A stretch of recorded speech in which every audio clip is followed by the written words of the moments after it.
Good evening, everybody. Welcome to the American Endurance Racing iRacing Championship, the first race of the season here at Watkins Glen International.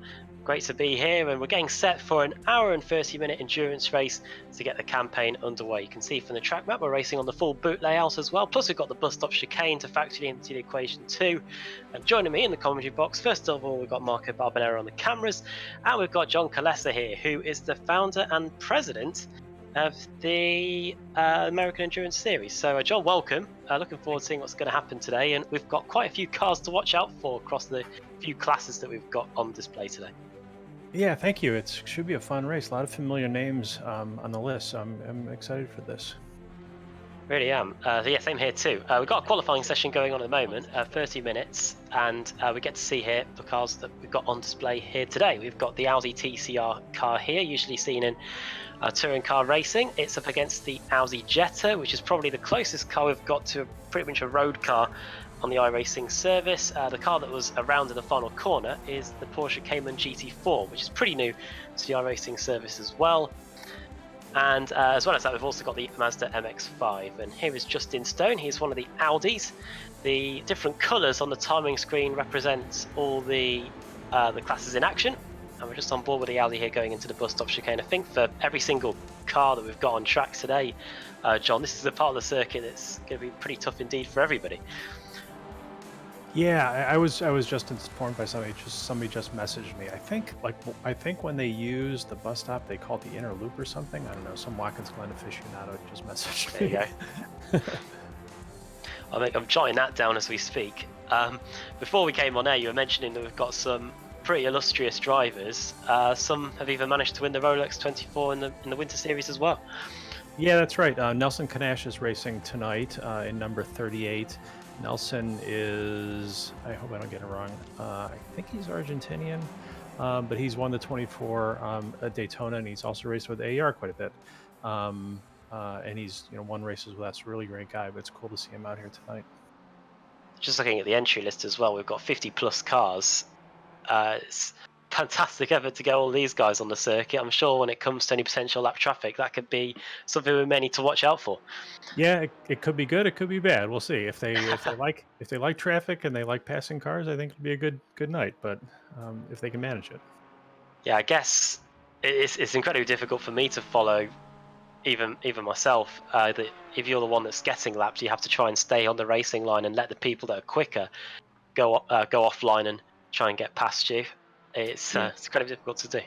Yeah, well, there's only two classes, so there's not a huge speed disparity, I wouldn't think. On AER races, we often have 5 classes, so there's a bigger speed disparity. So if you're in one of the slower classes, you're getting past a lot. But that's part of what comes with it. And with some of the slower cars like the Jetta, for example, it must be quite rare for them to be in a race of this length, 90 minutes. Yeah. Yeah, it's going to be interesting to see how the Jettas do tonight. Will we have to factor pit stops into the equation at all in that time, or do they have enough to go the whole distance? I think no, they're going to have to make stops. They adjusted fuel on the cars, I know, between the last race we did and this one, so that they tried to equal out stops. I don't remember exactly what the guys did, but I know they adjusted how much they started with to try to get them all on the same stop count. I think from memory, iRacing does replicate the fuel flow in the actual pit stop, and I believe the Mazda MX-5 is basically just a jerry can putting a bit of fuel into the car. So that will lead to a few long stops. I'm not too sure the speed that the Audis and the Porsche GT4s get filled up, but I'm pretty sure they're going to be quicker than the Jetta and the Mazda. I imagine the Jetta will probably just be like putting fuel into your car at a fuel station. So watch out for slightly longer pit stops there. We haven't really run you through many of the drivers and where they stand at the moment. On the timing screen on the left-hand side, you can see that Eric Pennington is on provisional pole with a 2-minute point one. Just under a tenth of a second away is Peter Bank. And as you can see from the timing screen, they are two different cars. It's Audi, I think, on pole with Pennington, and then it's Bank in the Porsche on pole position there. And we're looking here at Peter Bank coming through the final corner. There you can see he's in the Porsche. and he is trying to improve. In fact, I think he might be trying to set another lap. He's just done a 2:14.7, but he'll have to go a bit quicker than that if he wants to get past Pennington. After that, it's Christopher Pates, and then it's Max Wobbles, then Robert Gagliardo, Christopher Rallo, Rafael Torres, Mikhail Kayo, and then the top 10 overall rounded out by Cale Fortenberry and Darren Treacle. So that's the state of play in terms of the top 10 overall. There is, in fact, Treacle coming through the final few corners. Watkins Glen recently has pretty much lost all of the grass and the gravel runoff area, but it remains here on iRacing, and it does mean that you can't take too much in the way of track limits, I don't think, John. Yeah, I mean, Watkins Glen just went through a very big repave a couple years ago, so yeah, maybe I guess iRacing hasn't updated to that. But what is here on the iRacing service is the runoff area, both at this corner, the carousel, and also on the exit of the first corner. And I don't even think you pick up an off track, which means, especially in qualifying, if you go off and pick up a off track for going off the circuit, it means your qualifying lap is invalidated. But fortunately, you don't get that at turn 1 here at Watkins Glen, because it is a complete tarmac runoff area. So the drivers can use as much of that as they want in the qualifying, and they will still be able to complete their lap. Justin Stone's on a very quick lap, a few purple sectors for him, and he is in 16th. Who's this off the circuit? That is the guy in 5th place overall. That is Robert Gagliardo, and he is not going to be able to set a valid lap time as a result of that. Peter Monen coming across the line. He is 2nd in his class. Edward Frederick coming across the line too. And there isn't too long to go in the session either. Because of the boot layouts, John, it's probably one of the longest laps we're going to be seeing. Just over 2 minutes, it looks like, by what the times are going on. Yeah, I'm not sure. I mean, there's a couple of racetracks in the country longer, but not many. Watkins Glen is pretty long. Was it 3.3 or something? I forget. Yeah, something along those lines. I'm trying to remember what the layout is when the NASCAR Cup Series comes here and races on the shorter cup layout. A personal best for Rafael Torres. He is now I believe, the quickest Porsche. So he does a 2:05 and is up into 5th place. Still getting to grips with the different classes, at least on the timing screen anyway. Chris Engelich up to top of the Porsches. There he is, 2:06. It does show that we may be running a few various classes today, John, but the times are still very close. It's not as if we're running cars that are significantly slower than one another. The Porsche and the Audi seem to be pretty similar. Yeah, I know that the guys who are setting this up are really trying to work that out with the BOP of the different cars and trying to make them pretty similar. They didn't want somebody to be able to have a huge advantage. So if they did their job well, that should work out. It's true. The Michelin Pilot Series, which is basically the official series on iRacing for the Audi and the Porsche, I've done a few races in that, and you're hardly likely to get lapped by any of the two. And a few personal bests continuing to come in. Fortenberry there with a 2:01.089. We're looking here, continuing to look here at Carl Engelich. He's put a new personal best in on that previous lap, a 2:06. And with 3 minutes to go, if you're not on the track now, you might not make it back to the line to set your time. Here is the new pole sitter, a 2:0.026. This is Max Wobbles, car 999. He is in a Porsche. Pretty fluorescent livery as well, if at least we're all looking at the same thing, a combination of pink and yellow there. Yeah, let me look at Max car. Max won both of our races at VIR a couple weeks ago, so he knows what he's doing in an iRacing sim. There are some similarities between Virginia and Watkins Glen. Watkins Glen might just be a little bit shorter, but you still have some elements that transfer over from VIR. You've got the long straight. Obviously, here it's broken up by the inner loop. Yeah, Watkins Glen. I mean, from a racer's perspective, it's an awful lot less forgiving. Does that make sense? Yeah, that makes sense. It's not very forgiving. There was that Armco cut's pretty close sometimes. Yeah, Virginia, you've got about acres of runoff area. Most of it is grass, to be fair, and it's not too forgiving. You can sometimes just end up sliding into the wall without too much. But yeah, you're right. There's plenty of Armco barrier around here. There's a few tyre walls as well. So if you do understeer wide at some points, then you're going to find yourself in the wall pretty quickly. This section of the circuit here, we're looking here at Taylor Handwork, who's just coming up through the S's. If there's any collisions in the first lap or so, then you're heading straight for the wall. Yeah, that whole first section all the way up until the back straight is always nail biting on the start until they get all the way up through the S's and out. It's touch and go. Yeah, from my memories of racing here, you're pretty much holding your breath through the first sector, and then once you get onto the back straight, then you can start to relax a little bit because you know you've made it through the first flashpoints. Looking here at Trevor Andrusko, who is in 21st place overall. He is in a Porsche and he's heading into the inner loop here. He will have a local yellow as there is a car off at the inner loop. And now we switch to Nelson Canache, who is another Porsche representative. He is currently second in terms of them. Starting to get to grips with it. Yellow appear to be the Audis, the reds are the Porsches, I believe. So I think that's how it works on our overlay anyway.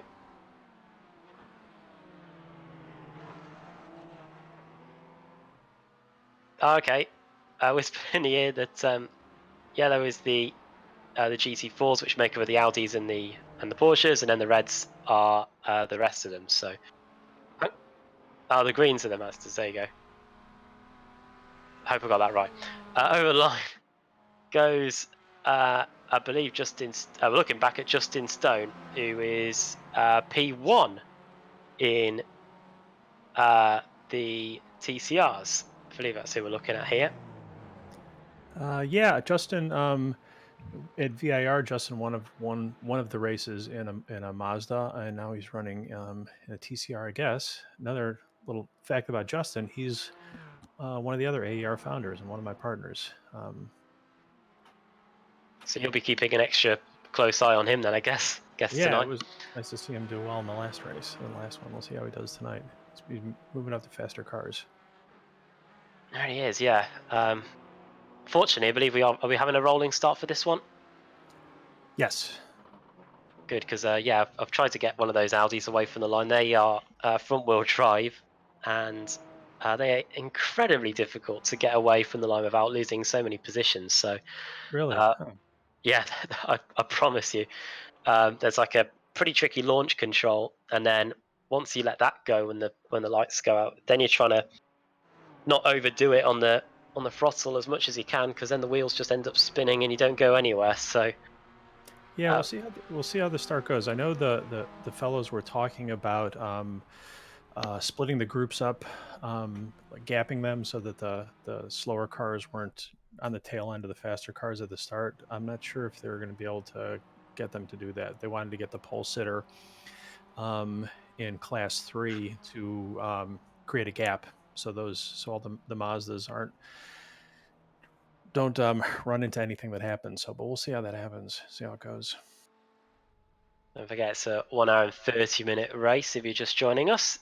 First race of the season in the American Endurance Racing Championship here. And most of the cars are now back in the pits as the checker flag is now out. So anybody that is on a lap hasn't got long left to complete it. And I think everybody has. Maybe this guy hasn't actually. This is Johnson coming across the line. Stephen Johnson, who is in 49th place overall. He'll be eager to improve on his personal best as a 2:15.6. So stays 16th in terms of his class. I think that might just about be everybody, John. I think Tyler Hoffman is still lapping, but I don't think it is a valid lap. I think he's just on his way back to the pits.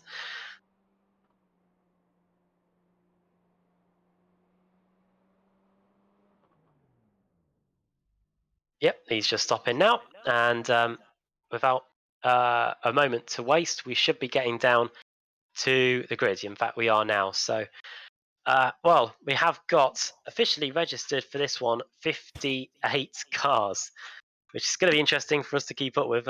That's for sure during this one. Hopefully, plenty of battles going on throughout the midfield, and hope you are ready to join us along for the rest of the ride. Here is the grid. Take a deep breath, everybody. We'll try and get through it all. Onto pole position, it is Max Wobbles. You can see the pace car there. So we've got a full pace lap, so we have got plenty of time to run you through this grid. Carl Engelage in second, then Eric Pennington third, just 4 tenths of a second away. Just over half a tenth back to Peter Bank. There's Christopher Pites, the Texan, in fifth. Rafael Torres in sixth, then Darren Schreikel in seventh. From Virginia. In fact, the whole fourth row is from Virginia, with Robert Gagliardo in eighth, Christopher Rallo in ninth, and Peter Fiat. Oh, Let me stop you with that one. yeah, We call him Pete Theo. there we go. Well, that saves me. Yeah, Peter. that'll save you a lot of time. Just call him Pete Theo. Tongue twister here. Yeah, Peter Theo in 10th, completed the top 10. Then it's Kale Fortenberry in 11th, Taylor Handwerk in 12th, then Justin Stone, who we were looking at earlier, in 13th, Richard Ash in 14th, Paul Sparta 15th, Trevor Andrusco from Georgia in 16th, 17th for Jonathan Chevel, then Peter Monin in 18th, Mike Shell 19th, and Justin Fouts completing the top 20. New Jersey's Russell Van Zyl in 21st, 22nd, Nelson Canache, one of the two. Tyler Hoffman in 23rd, Philip Moore also from New Jersey in 24th place. Andrew Smith, 25th, Michael Melko in 26th, Nafi Coca in 27th, Tim Potter, also from New Jersey. Quite a lot of New Jersey residents in the race today. John Forbes in 29th, and Thomas Lee in 30th.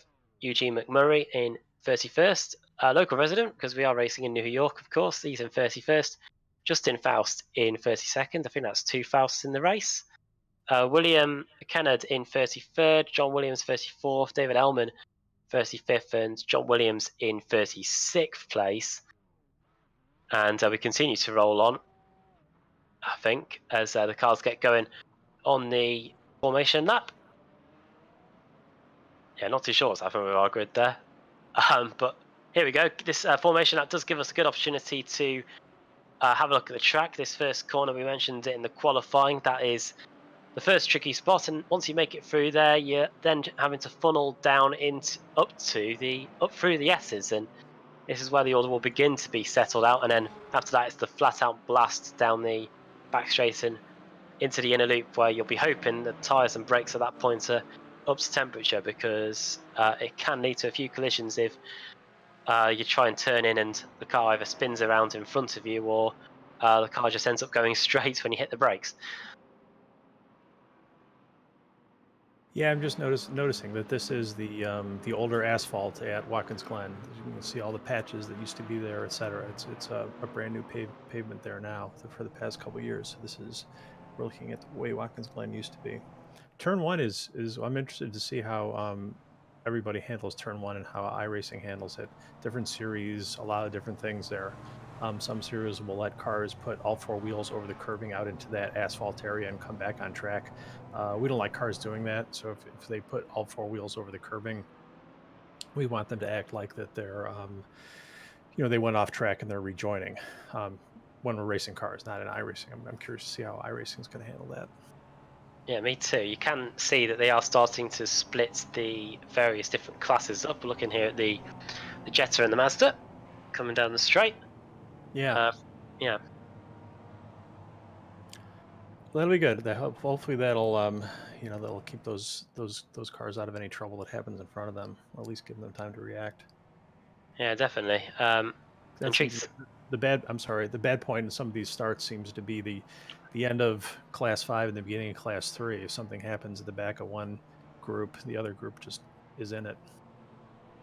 Remember a series I was covering quite a few years ago, where they did something like this, where they split the classes up. The first class across the line, there was a massive wreck at this part of the circuit, and by the time they put out a full course yellow, and the second class hadn't crossed the line yet, and I think due to a little glitch in the system, it meant that they were trapped one lap down, and they had to do a series of wave arounds to get everybody back to where they should have been.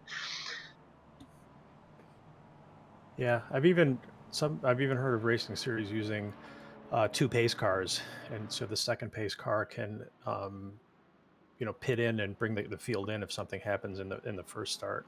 So they leave that much gap, but we've never done that ourselves. Interesting. Right, here we go. Here are the Porsches and the Audis. They're all getting set to go here for 90 minutes around Watkins Glen, getting set for the first race of the season here in the American Endurance Racing Championship. And it's going to be Max Wobbles and Cale English that lead us to the green flag here. The flagman waves enthusiastically, and we are underway here at Watkins Glen. The first class coming across the line now, and it looks like it's going to be our pole sitter, Max Wobbles, leading into the first corner. Watch out there. That looked like Peter Bank getting very close to the rear of Cale Engelage in second. Watch out for those Audis. They could be ones to watch going up through the S's as we switch back to the start. And up through the hill we go. Looking here at Justin Stone in the Audi. He's already wheel to wheel with one of the Porsches. Audi just hanging on there as here comes the next class of cars across the line, Joe. Yeah, that was very nice and clean for those racers. Really nice to see. Looks a bit more sedate here, doesn't it? Tim Potter doesn't have anybody to worry about in the first corner. You can see everybody making the most of the runoff area. I think you'll be frowning at that, I think, John. Yeah, that's the NASCAR line, I think, is what people call it. NASCAR. When NASCAR races at the Glen, they use all that area out there. Remember watching one of the Mazdas. Oh no, 2 Mazdas go flying, 3 Mazdas, 4, 5, 6. Oh boy, that's what we wanted to see at the start. Oh, and it just carries on. I don't think they expected to see that once they got to the top of the hill. And we mentioned this at the beginning of the show, John. In that part of the circuit, you can't really avoid any incidents if stuff like that happens as we cut back to the main class. Yeah, it's just there's just no room, and there's no room for trying to make a move on somebody through there. Everybody, the car in front of you is 100% committed. There's not like they have any place to go. They have their foot down and they're going. So trying to find some room on somebody there is kind of fruitless. Back with the overall race leader, then Max Wobbles going around the final 2 corners to get the first lap in the books, and it's going to be he, the pole sitter, that has the early advantage here. We have had a few cars, as you can see, that have come into the pits, so I had to tow back to the pits after that opening incident in the second class of cars. So end of the first lap, it's Wobbles that leads. Bank is up 2 places to second. Christopher Pites up to third. Cale Engelage is the driver that's lost out big time there. And here is your second class of cars leader here. This is Christopher Horton from Michigan. Did he do quite well at Virginia? He seems to be doing so already here as we come through the final few corners. I don't remember him racing on a Virginia race. I know Tim Potter, who's second in Class 3, did really, really well in a Volkswagen. There we go, diesel car as well, the Jetta TDI turbo diesel. Probably manufactured back when they were quite the thing. I remember Seat in the World Touring cars in the late noughties, pretty much coasting to the title there because of their turbo diesel, and Volkswagen represented here as well. So 1.3 seconds between Wobbles and Bank here, and they're onto the boot section of the circuit. First of the Audis is in 4th. That is Pennington, and from experience in the Audi, it does take a while for the tyres to come up to temperature there, but he's doing a solid job at the moment, keeping in and amongst the Porsches. Yeah, Eric Pennington was driving a Porsche at VIR. He switched to the Audi. I'm wondering if he just wanted some variety or if he thinks there's an advantage. We'll have to see. Yeah, that's going to be one thing to watch out for. The next Audi is Christopher Rallo, who is that black and green car, maybe showing a tribute to the MG livery of the British touring cars as they go out of the boot and back onto the cup section of the circuit, battling away with a Mazda there. That is just having a look. That's Robert Gagliardo and Rafael Torres that are going at it through the final 2 corners, and just in front of Pennington is Christopher Pites. So that's an idea of what it's like at the front of the field as we come across the line to complete lap 2. Wobble's fastest lap of the race, 2:07. That's immediately trumped by Pennington, who was on pole position for quite a bit in the quali session. It was dropped down the order a little bit in the final few moments, and here we are.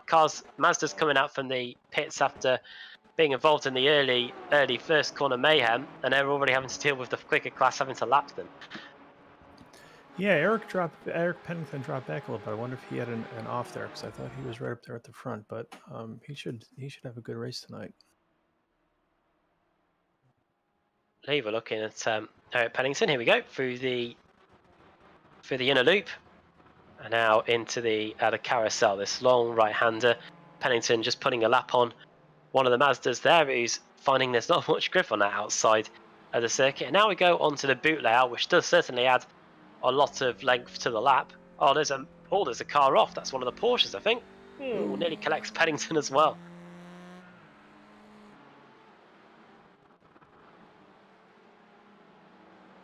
Looks like everybody's got by for the most part in that, John, it looks like, and that was one of the sections that we did worry about. The beginning of the boot section, there's that run. There's not very much of that runoff area, and here is what happened. It's John Forbes, the man from California, or is it?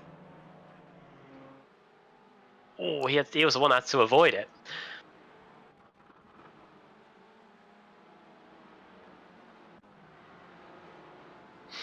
Does the camber around this circuit, John, help or hinder any of the cars? Because I've seen the Mazdas lose it quite a bit in the early going. The camber, I think it's got to help everybody. I mean, Watkins Glen has some nice camber sections. I don't know if there's any place that's really off camber. There's a bunch of places where you get quite a bit of help from camber. We're riding on board one of the Mazdas. This is Steve Young, who is in 51st place. So running towards the rear of the field. I think we have still got 56 cars circulating at the moment, and we get a decent shot of what it's like to drive these Mazdas. You can see some of the bits of the original car still in there. The wheel pointing straight at the moment, heading down the downhill section, and then back up towards to complete the boot layout of the circuit. Yep, going through the laces and then the toe. There you go. Yeah. Back up to the top of the boot. Back onto what is the cup section of the circuit, and then you're into the final two corners, a 90-degree left-hander and then 90 right. And this is the state of play in the second class. You've got VW just in front of Steve Young, and it looks like he's got a drive-through penalty, Steve Young. So whatever he's done earlier, he looks like he might have to pay the price for it. Apparently it's a stop and go. Stop and go penalty for Steve Young. What are the different penalties that you can serve in this series, John? I believe a drive-through and a stop and go might be one of them. Can you end up parking any drivers if that's what you see fit? Yeah, I think the guys, our marshals that are watching that, are certainly taking that into consideration, because we had to turn people away from this. So if there's people that shouldn't be out there, I think we're gonna let them go. We're gonna make room for other people. Got a decent scrap on our hands here. This is the fight for fourth between Carl Engelich and Christopher Pikes, fourth and fifth. And I do think this Porsche does lend itself to some good racing. You can see where the manufacturers are on the timing screen as well. And a few cars coming into the pits, it looks like. It's one of your drivers that you're keeping an eye on, and that's Eric Pennington. That surely can't be scheduled in the early part of this race, could it? No, I wonder if he had some damage. I wonder. We have got quite a few cars coming into the pits. I don't know if any penalties have been dished out. I'm not too sure, but let's see how long Eric Pennington stays in the pits. This is the fight for the lead, in fact. And Peter Bank is now in the lead. I'm not sure what happened to Max recently, but they're going at it for the lead now down the back straight into the inner loop. Is he going to think of a move up the inside? No, Max decides to stay in second place, probably for the best, really. You don't want to collide with anybody here because you could end up in the wall or in the gravel, and we are only just about 9 minutes into the race, so you don't want to end it now. And Peter Bank is now in front and set the fastest lap of the race on that previous lap, so he's obviously got the tyres up to temperature and he's flying right now, John. Yeah, that's a great run. I was surprised he was able to take Max. I don't know what's going on. Yeah, quite a few position changes going on, that must be said. We've got a good half a dozen cars or so that have been into the pits. And there is Peter Bank getting past one of the Mazdas. So the lap traffic continues, running on board with the man in second place. He has put a purple sector in on this lap, so we could see a new Max. We'll have to wait and see if he can when we get back round to the line. They have got to put another lap on one of the Mazdas. That might hinder them. It might just work to Max's advantage here because he has closed right back up to Peter Bank here. Yeah, he hasn't been able to get away from it. I saw Peter he used a lot of curbing coming back out onto the NASCAR section. I guess they're by the cut, and we'll see if Max is going to be able to push him to make a mistake. Onto the front straight we go then. It's just a quarter of a second between the two of them. Into the pits has also come Christopher Rallo, so another of the Audis into the pit lane. That's two Audis we've seen in the pits in the last two laps. Maybe they know something we don't. Not too sure about that at all.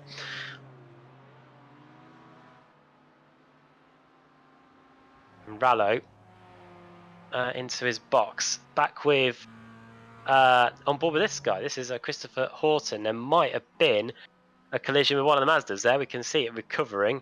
That might just have been Thomas Lee that may have been around. And here we go, riding shotgun with Christopher Horton. And that's Audi, that VW TDI, the Jetta, making the low grumble as he goes up to the last section of the boot. Is that Mazda going to come back up the inside? No, it doesn't. You can almost hear the screeches of the tyres over the actual engine tone here as we go towards the top of the boot.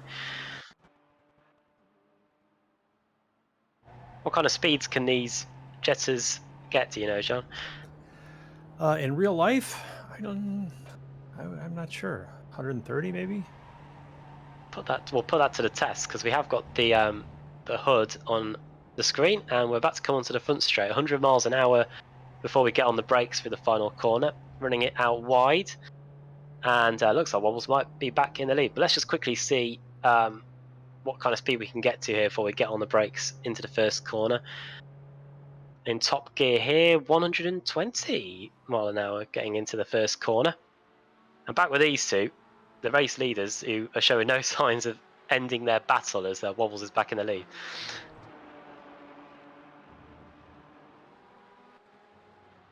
Wonder if this could be something that could be won or lost on the pit stops. So what do you reckon, John? And speaking of pit stops, into the pits comes Peter Bank.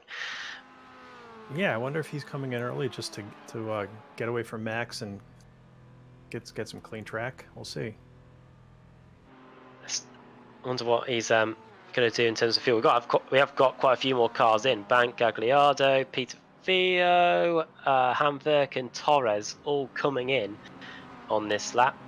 Mazdas and Audis all together coming in. And here's another one.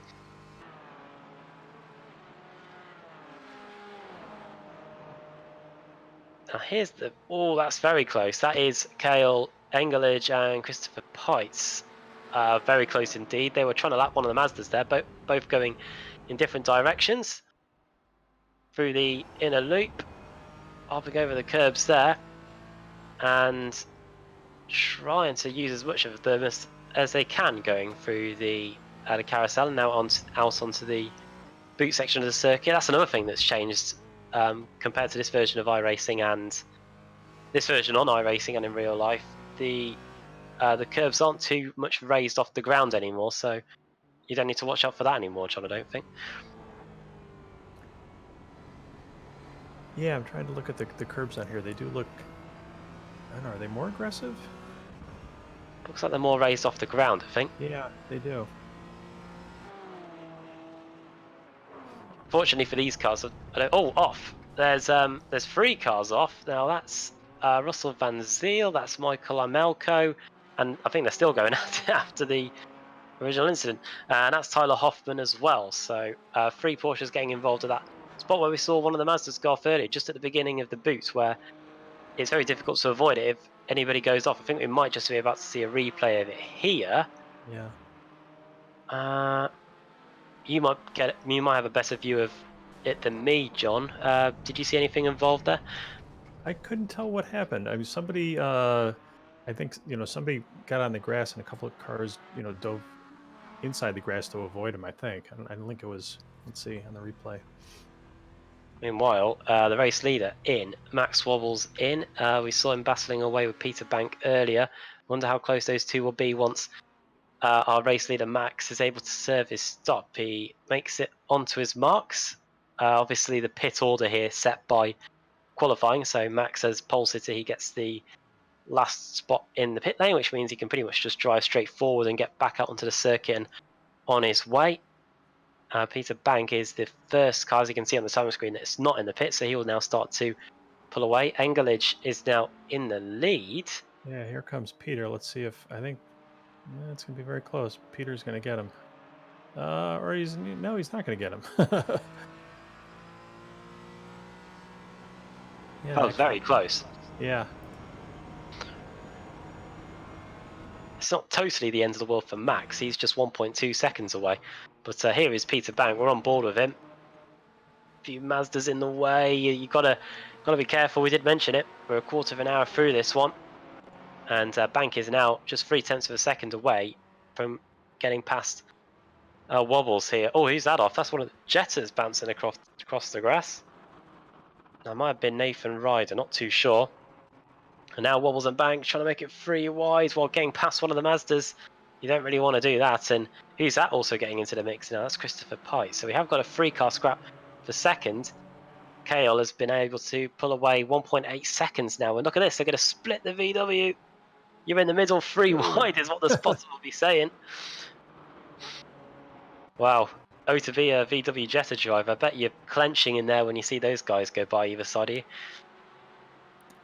Yeah, it reminds me when we have meetings for new drivers. I tell them a little saying that a good friend, professional driver, told me that he teaches the people he's coaching, and he tells them if the cars are too wide and you're the car that makes it 3 wide, regardless of what happens, there's a problem. It was your fault.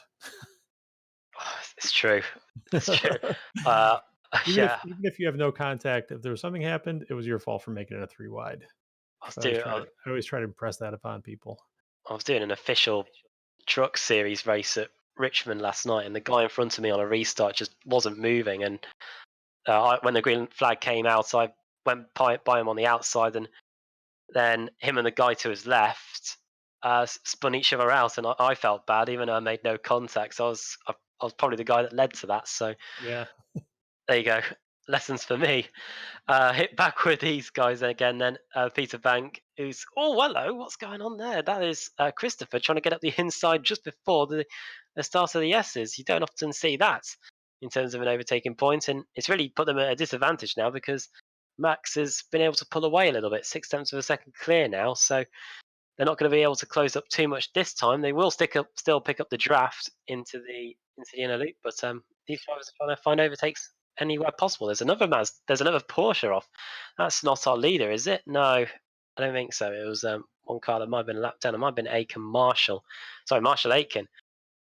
Going through that, and all of a sudden, Christopher's been left by these two now, and Peter is right back onto the rear end of Max. I wonder if Peter reckons he can try and get back up to Kale, who is continuing to lead this one. It is frustrating if you know you're quicker than the guy in front and the leader is starting to pull away a little bit. Yeah, it looks like. Sorry, John. Yeah, they're going to catch up the leader. I think it's what is the gap here? I think in real time it's about 1.6 seconds. I think. Yeah. Do any of these drivers have real life spotters? Obviously, they've got the ones on iRacing that give them the information. No, not much. I mean, it's primarily amateurs who race with us, and most of the teams, I think, very few teams use spotters, if any. It's because it's endurance racing. There's so much involved in just fielding the team. So I think they have their hands full with just keeping the car running and fueling it and all those things. I don't think they have extra people for spotters. There we go. Well, we're 10 laps into this one, just over 19 minutes in. And here is our race leader then. It's KL Engelich with a 1.7 second advantage over Max Wobbles. You did mention that they were closing in on him. Last time around they were 0.8 of a second quicker, pretty much. So KL, he'll be needing to go a bit quicker than that, otherwise they will be right back on the rear of these guys. And 1.8 seconds between them. Is that enough for you to pick up the slipstream of the race leader, or will they need to get a bit closer before they start to see the real benefit of that? Yeah, I don't think they're close enough yet. There's still a good sized gap there. These guys are getting almost too close for comfort in the We'll fight for see. second. Yeah, I mean, the leader has a little bit of a disadvantage because he's the first one who comes upon the traffic. They can kind of see what the leader's doing with traffic ahead of them, so they have a little bit of a strategy advantage, I would think. And this fight is just yo-yoing backwards and forwards, really, because a lap ago it looked like Christopher was way adrift of them, and now he's almost within a third of a second, lapping another of the Jetters there. There he is, our man in 4th place. He's been on a brilliant lap. He's set purple in Sector 1 and another purple in Sector 3, so he's pretty much lapping the quickest out of anybody so far on this lap, and he is fancying his chances of going up the inside, but I think a Mazda might come to Peter Banks' aid there, and he's rescued by him. Yeah, really great close racing at the front of this. I mean, we're just a little bit into it. It's going to be a good race. And this is even after pit stops as well. There's always the worry that everybody's so close before the pit stops, then the strategies play out, and then you're left with a big field that isn't close to anybody. But not so much here. Everybody is just looking at the intervals, pretty much close to one another. Here is Thomas Lee, who is in a Mazda. I think he might be one of our biggest movers in the field, at least on my screen. I think he's gained 18 places as we return to the fight to Jacob Katz-Nelson, who has just been lapped by our race leaders, in fact. Here he is again, Cale Engelage, who was only 1.5, he was actually quicker than Max Wobbles on that last lap. 2 minute 0.6 for Cale, 2 minute 0.7 for Max, then Peter did a 2 minute 1, and Christopher Pikes did a very high 2 minute. So that's how close they all are lapping at the front, and Pikes is once again just dropped off the back of Peter Bank there. So he's getting up close to them, and then he ends up dropping back. I think he might not be getting the best of help when it comes to the traffic around here. Yeah, and in Class 3, I mean, Christopher Horton is he pulling away as much as it looks like? I'm trying to look at the gap. He's really taken off. Obviously, this is the first race of the season at Watkins Glen. What other tracks are we planning to visit to this season? We're working on the AER schedule, but I'm not sure how the guys are going to what they're going to do next. Let's see. I'm not sure. We were going to do tracks that AER was running at while we're not running at them, but next up would be, I'm not sure, maybe New Jersey. I don't know where they plan to go next after this. We'll see how our real season pans out. I was just going to have a quick look on Google to see where they are going next as we look here at Thomas Lee. Racing calendar, here we go.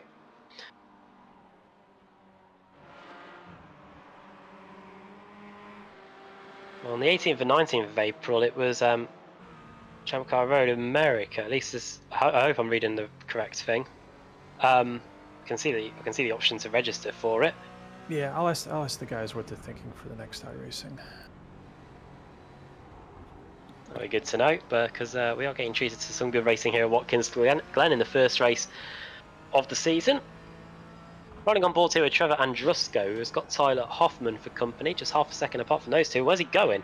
That's Tyler Hoffman off, I believe. And Andrusko is back ahead. I thought that was going to be a Porsche nearly going off into the wall. Cale Fortenberry in the Audi has also been able to get in on the act here. And who's that? That's Nelson Canache, who has gained 10 places in this race so far. So good drive through the field there from him. And looking here a little bit further down the field, this is Nathan Ryder, who is car 442. 18 places gained for him. His Mazda's been plugging away well in the early going of this one. We're just about approaching the 1/4 distance mark in this race at the Glen. And Yeah, this the is what. guys. Yeah, I'm sorry, sorry. John. Yeah, the guys just told me since in our normal schedule after Watkins Glen, we were going to be at New Jersey Motorsports Parks. That's where they're thinking of going to after Watkins Glen. But we have another race at Watkins Glen next week, and then we're probably going to do New Jersey Motorsports Park. We'll see.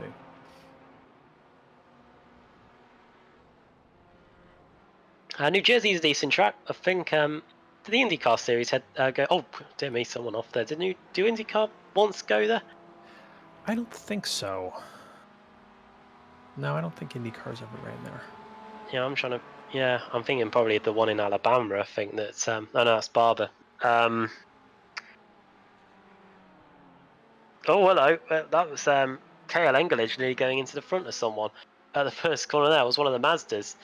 Yeah, and Uh, Max is caught it right up to him. he almost had to get on the anchor because he was almost going to run into the back of him, and now it's 0.2 of a second between KL and Max. We were talking a couple of laps ago about whether Max could close down that 2-second gap. Now he's right on the rear bumper of that Porsche. He's going to try and get by around the outside into the inner loop here. That's very close indeed, but no way through for Max. Is he going to try and get through on the boot? First of all, they've got to get by one of the Porsches. He does see both of them there. I think that might have been Taylor Handwerk. And on they go into the boot layout, where it's probably a bit more difficult to overtake than here on the cup layout of the circuit.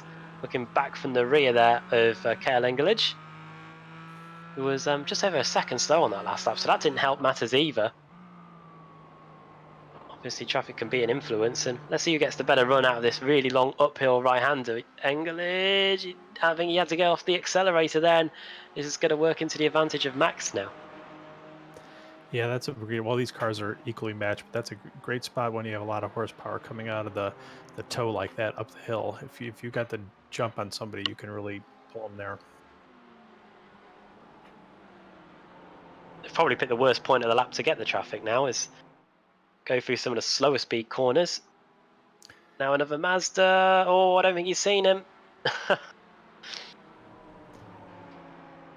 Yeah, this is where you want to be just right so you can get good exit speed for the front straight. You mess it up a little bit, it can mean really a big lap penalty. But they both got through there cleanly. There's an incredible amount of trust that you've got to put in to the cars in the lower class as well when you're lapping them. Just please, I hope you see me. Yeah. Ooh. My word. Well, okay, you can't deny that he's not pushing out there.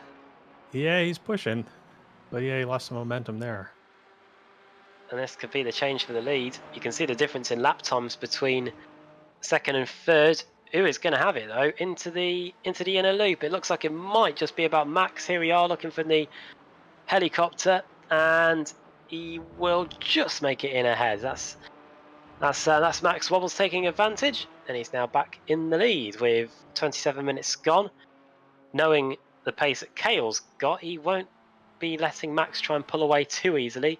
If he stays in the draft, he might fancy his chances further around the lap. These two looking pretty evenly matched so far.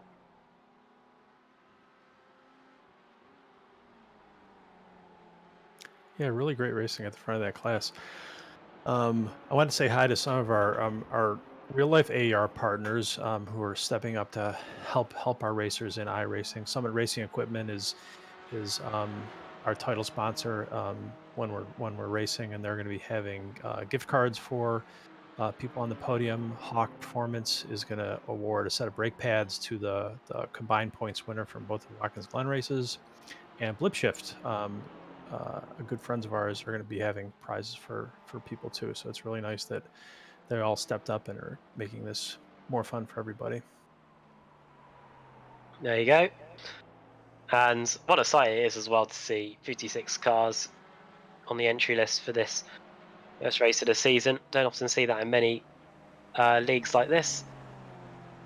And Yeah, yeah, people have been they've been really excited about this. So it's nice to see that we're happy to be able to provide this, and it's great to see that people are having a good time. just looking at the track map, there's not much of that on the. There's not much clear space on the circuit. Cars here, there, and everywhere. Even Yeah, though we're only 30 minutes in. yeah, it's pretty full. think some, it might just be endless blue flags from here on into the end of the race. Here is a inter-class battle between a Jetta and a Mazda. This is Tim Potter trying to get past Jacob Katz-Nelson, and this is where we see the difference in size. The VW Jetta doesn't half dwarf the Mazda, which is very sideways through the left-hander, and this might just be 28th place overall for Tim here. Up the inside goes the VW. I don't think there's going to be much grip out there for the Mazda. And there's right, okay, there you go. Shows me. Tim Potter dealing with the lap traffic and carries on his way. He's a couple of seconds away. There he is. That's the car he's chasing down. That's Jacob Katz-Nelson. 7 seconds between them.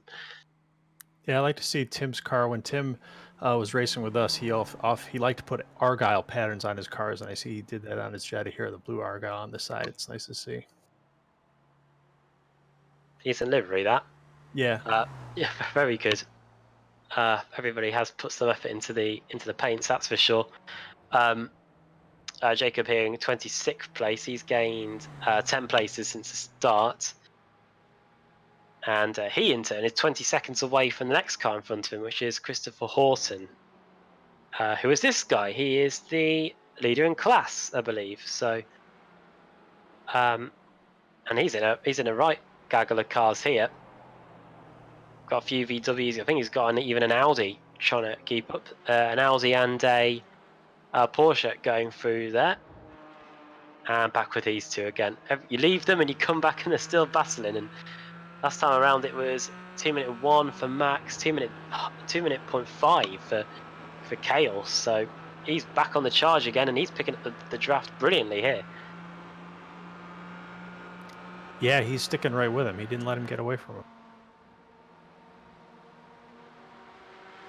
Down the back straight, and it looks like it might just be Whoa, Kale. Oh, I think contact's been made. Oh no, he's off. Oh no. Well, that is a massive shame for Carl Engelage. He did fancy his chances up the inside. They were trying to get past that Mazda. It became 3 wide just at the worst possible moment. And here we go from the helicopter. Let's see what happened here. He's just alongside there, and in an ideal world, he might have had to have got on the brakes just to let that Mazda carry on its way. But in the end, it's Kale that's gone. I think there was a little contact there. Just a little between our two leading Porsches. And what this means is now that Max is in the race lead and Peter Bank is 0.6 of a second away, the black Porsche there. So Bank gains a position, and now it's Christopher Pites in third, Darren Shriek in fourth, and then it's Kale who managed to dig himself out of the gravel and is now in fifth. And he is some. Well, that did cost him a bit of time. I think he might be 16 seconds or so away from the race lead now. Good thing it's an hour and a half race, and we still have an hour to go for him to make that time back up, John. Yeah, it's possible. Well, a lot of stuff can happen in that amount of time. Indeed, yeah. So what any proof of that is in the first 30 minutes, where we've had a big wreck at the start in the Mazda class, then we had a whole load of pit stops take place. Most cars have made one pit stop, at least on my screen. Some may have even made 2. And now we have less than 60 minutes to go, and there are plenty of battles going on. Bank coming very close to colliding with one of the Mazdas there. Christopher Pites hoping he doesn't do the same thing either. Onto the back straight they go. 6/10 should be still enough for Peter to pick up the slipstream. Just having a look to see how much the gap comes down that back straight. It's down by quite a bit, in fact. I think Max has to take a defensive line through the inner loop, and all of a sudden, here comes Bank up the inside. Yeah. Oh no, 3 wide. And through he goes. Oh, that's going to be one of the Mazdas going off, I think. Oh, he just about avoids going off. And this is, I think, in a nutshell, what endurance racing is like here, especially when you're lapping some of the slower cars.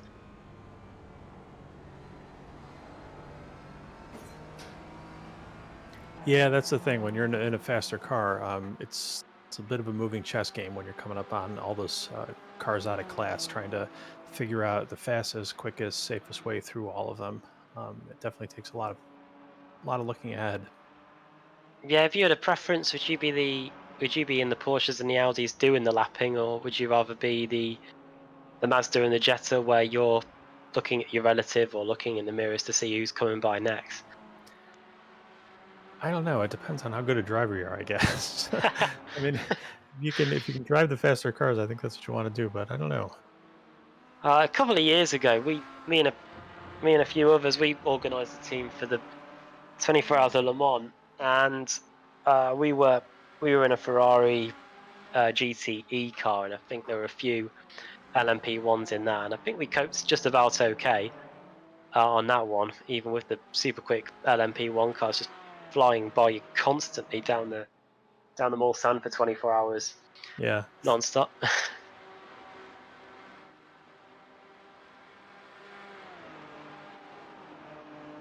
Now here is Bank, who's got a second lead after getting past Wobbles in the end, and all of a sudden Max seems to be at the mercy of Christopher here. Into the inner loop we go. Is he going to be able to gain any time here? Doesn't look like they've got too much traffic this time around, which really did shuffle things up a bit.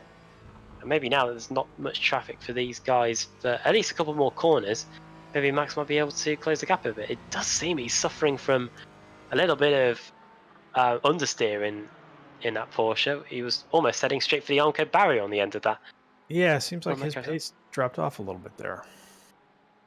Something like look at his pit stop time. It was 21 seconds. I'm not too sure whether these guys took tyres. I know the Mazdas definitely did, because such as the slow rate in terms of the fuel going into the car. There you can see the pit stop times on the overlay. Quickest pit stop time was Darren Schreikel. And anybody else do any similar times? Engelage did 18.7. Oh, and oh no, off. Oh no, that is Peter Bank, who was trying to catch the lead. I completely missed that while I was looking at the timing screens. What on earth happened there, John? I don't know. Yeah, I was listening to what you were listening to. I'd like to see the replay on that one. He was in Ah, the lead. well, it was just a case of putting two wheels onto the dirt over the outside of the curve, and off he went into the wall. I wonder if that might be a meatball for him. Doesn't look like it's picked up too much damage, but well, just like Kale Engelage, he's now a couple seconds away from the leaders. It's now just Max and Christopher that are fighting it out for the lead.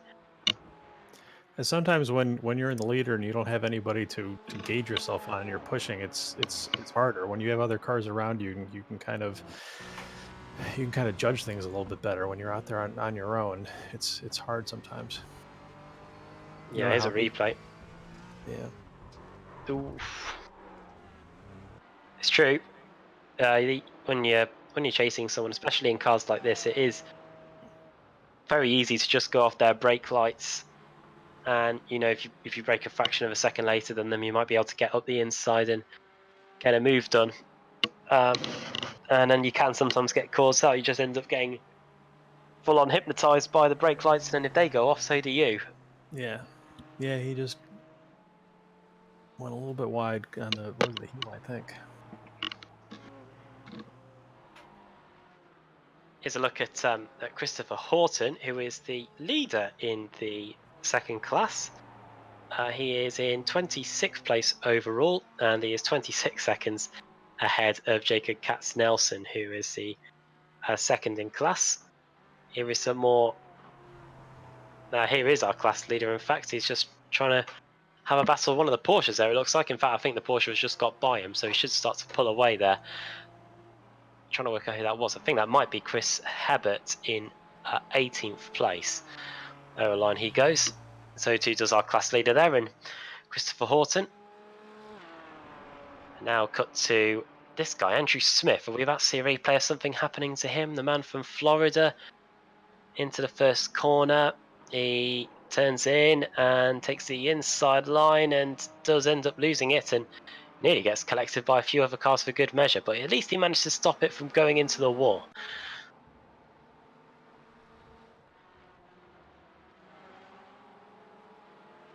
What I think we've seen so far tonight, John, it looks like these cars are pretty dependable, even with some contact.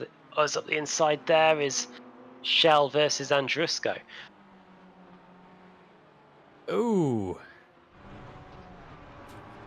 Oh no! That's Max Wobbles, who was our race leader. It's almost like a curse if you're in the lead at the moment, and that car is not pointing at all No. in a straight line. I think he's towed back to the pits. And from Carolina, car 999, I only saw the end of it, so it was just at the top of the S's where it all took place. And well, from race leader, he's now in the pits is Max Wobbles, and I don't know if there's a fast repair in this series, but if there isn't, then he's going to be in there for quite some time, I reckon. Right, what this has all meant is that Kale is in the lead, Kale Engelich.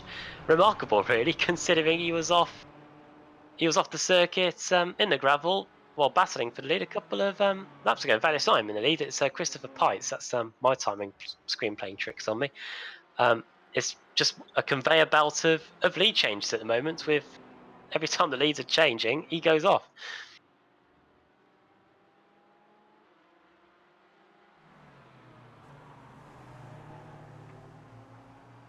I wonder if these guys are just starting to feel the pressure of being in the lead at the moment, John. I don't know what you think. It's a long race. I think it's. I think it's hard to maintain focus. It's hard in a real car. I think sim racing. I'm wondering if these guys are just their minds are drifting. It's true. I don't often do races this long, but an hour and 30 minutes. I wonder if a bit of fatigue maybe comes in, or we're just about to approach the half race distance mark here. And here is a fight for second in the Jetta and Mazda class. This is Tim Potter versus Jacob Katzenelson. Sorry, just 3/10 of a second apart in these guys, and we could really see a potential overtake going on here as Katzenelson does a very good job on the next to the corner there. Here's a replay, I believe, what might be an overtake. There you go. Up the inside does go.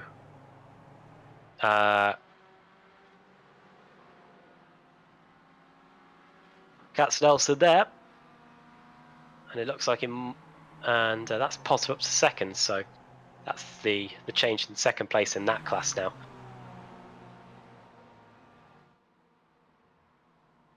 Into the inner loop, and Potter has been able to pull 6/10 out, and here is a man on the comeback trail. This is Kale Engelich back into the podium positions now after getting past Darren Schreikel. Schreikel might fancy his chances back up the inside there, but that is a few positions changed, and it looks like it was done just going into the beginning of the boot layout, John.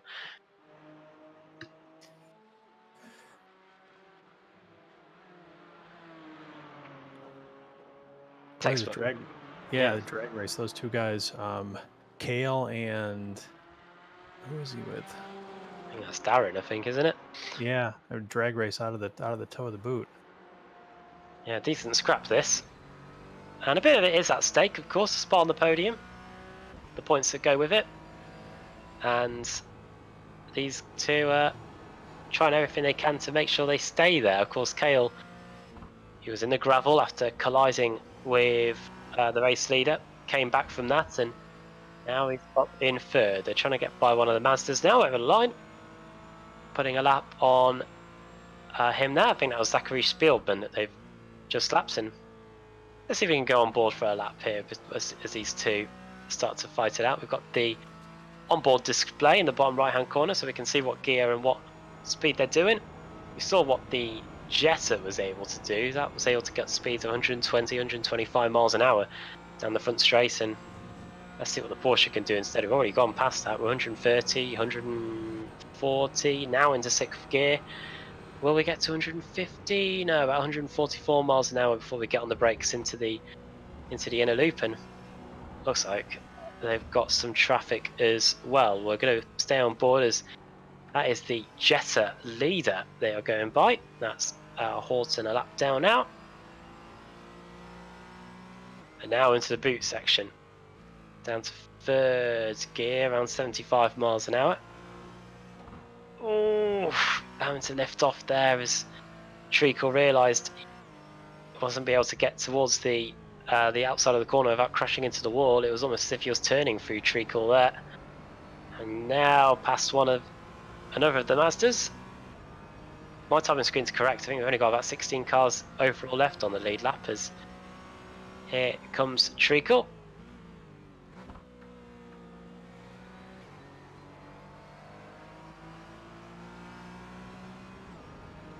Up the inside he goes of one of the Porsches.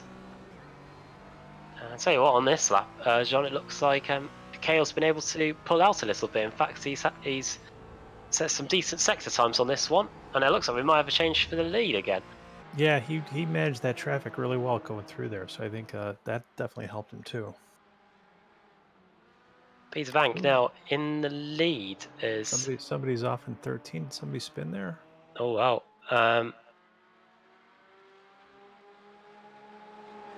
Not too sure who it is.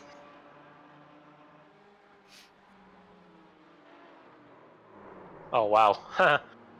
Dear me. That was how Christopher lost the lead, in fact, because he collided with that Mazda. It looked like a Mazda anyway from my screen, and that's how Peter Bank said, "Thank you very much. I'll take that place." But since we've been looking at that replay, I think the lead has changed hands again. I think Christopher's back in the lead with Peter Bank in second. There you go. That's what's happened. And oh, it looks like Christopher might be looking up the inside into the carousel, nearly nibbling away at the back there of that white Porsche there.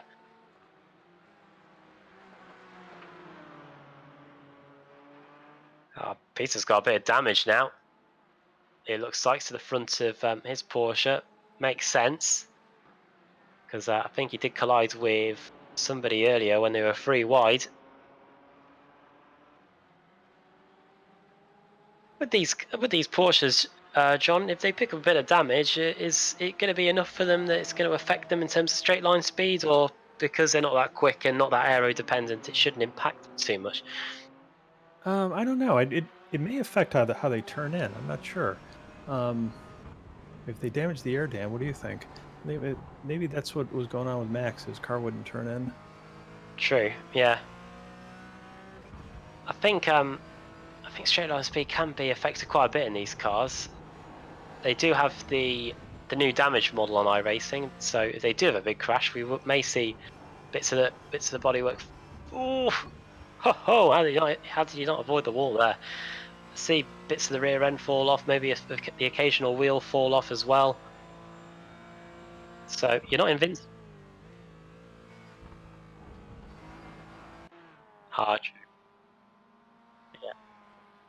Yeah, I've been told that by Marco, our cameraman, that unfortunately, as the Mazdas and the Jettas don't have it, I believe that the Porsches and the Audis don't have it at all. So it's a shame. Shame for people that like to see big crashes. But here we go. I think we've got a few more cars coming in. Cars that are high up in the field, in fact. Chris Hebert and Christopher Horton also coming in. Here is Tim Potter. He might be able to benefit from that. Let's see as we get into the final corner. On board we go with him. You can see how much steering angle they have got to use in these Jettas to get through the circuit. Yeah, he's built up a little bit of a gap on J. Katz Nelson. He's pulling away from him. So let's see how Tim does. He did really well in the Jetta at VIR. Interesting line getting taken there by Katz Nelson as through goes one of the Porsches. Up through the S as we go, and I wonder if he could be at the mercy of the Mazdas here. They do race in the same class, but this Jetta isn't looking too quick as he completes the S's and goes onto the front straight. Oh no, off. That is Zachary Spielman. He is in 34th place. Let's see if we can find out what befell him here. He was already off at this point. My instinct is that he may have lost it coming out of the inner loop. Oh, he was off on the inside of the final part of the inner loop, and when he came back onto the circuit, he just ended up looping the car around. And unfortunately, it's with so many cars on the circuit, it's quite difficult to get the time all the space to complete a 3-point turn and get back on the circuit without collecting anybody on their way. Yeah, he was stopped in a bad spot. I don't think these cars have got the speed to just stick it. Oh no, hello, that's Peter moaning off. Not too sure what happened there. It didn't look like there was anybody around him. He's got going again though. He's in 28th place overall, behind quite a lot of cars that aren't even in his class. Here's a fight for the final spot on the podium. It carries on between Engelich and Treacle. These two have been racing together for quite a long time now, a couple of laps anyway. Into the boot, which KL will not be remembering well after him colliding with second place to fall down the order. But the gap is just a quarter of a second between these two now. Yeah, but he's really pulled it back. He's back up into third. Into left-hander here. It's quite a long corner, so it doesn't really lend itself too well to overtaking. The next one does, uphill as well, so it does mean that you are a bit of a disadvantage if you try and go for a different line. I did mention earlier with John, the camber does tend to help you out around here. Bit of a, not the best exit there from Treacle. It does mean the gap is increasing rather than decreasing as we go over the brow and into the final two corners of the boot. These guys are quite some way away from the two leaders, Pites and Bank. 7 seconds between them now. That final corner on the boot, the one that they're just going through there, John, is trickier than it looks. I think that's probably the only corner that's maybe off camber, if anything. Yeah, I mean, that's one of those spots where you're coming into it fast, you want to be really fast out of there. It's easy to take too much curb. Especially with those steep curbs that we've got here. The ones that are in black and white, as you can see on his screen there. Looking here at Peter Roch in 31st. He's gained 10 places so far in this race, so things are looking well for him. He's up in 31st place overall. That is 6th in the Jetta and Mazda class, and he's only a quarter of a second away from the next guy on his list, which is Jeff Pritchard, who is that purple 63 Mazda in front of us, and he's got a decent exit. Is he going to be tempted by a move up the inside into the S's? Just not close enough. Gap 1/10 of a second as we cut to the nose cam, and we'll see how much these Mazdas are, how good these Mazdas are when they get into the draft, as he nearly heads into the wall. I don't think that Porsche coming up is inside help there. No, that's a sketchy place to try to make a move at somebody, but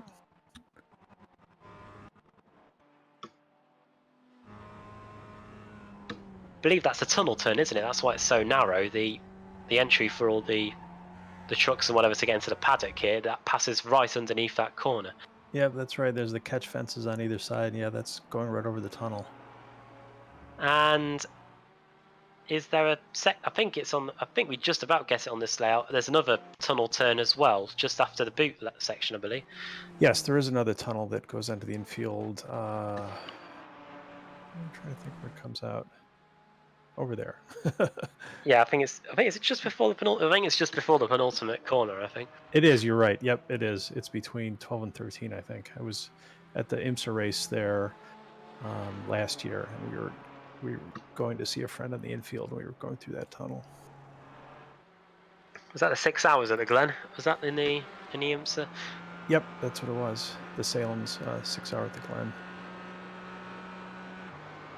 I remember before Grand Am and the ALMS merged, I used to watch tons of Grand Am back in the day, and I think that was one of the races, the 6 hours of the Glen there.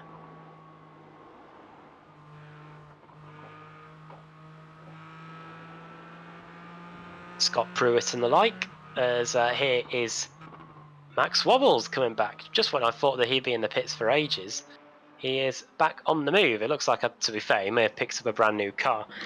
It does look like that if you do go off once, you do get a fast repair. So if you make it back to the pits, you can get a new car and get on your way. Because if we didn't have that, I'm sure Wobbles would have been in the pits for quite some time. Despite being in the pits and towing back, he's in 15th place. So things are still going reasonably well for him. I think he might even still be on the lead lap as off goes there one of the Mazdas. He's got a lot of fast cars ahead of him. His work is going to be cut out for him. True, yeah, it's only going to get harder as he progresses further up the field. Here is Preston Brown, who we did see going off. At least we've got an ID on that. Runs a bit wide, 2 wheels on the grass, and goes for a half spin as well. But it doesn't look like it's affected him too much time, so he should be able to carry on his way. As for the lead gap, it has improved quite a bit, and I think it looks like that there's a bit of frustration growing with the traffic. I think ever since iRacing's put in the flashing the lights feature, everybody just absolutely just triggers it and goes full blast with it. Yeah, if it's overused, I think it's kind of gets ignored, I would think. Yeah, I was going to say if they had horns, then I'm sure they would have used them as well. Looks like we've got a few more pit stops in operation here as we approach the final quarter of the race. Let's see now, yeah, that makes sense. Peter Bank in, Peter Theo also in, and Peter Bank, who was also in the lead earlier, also coming in. So, bit of movement at the front.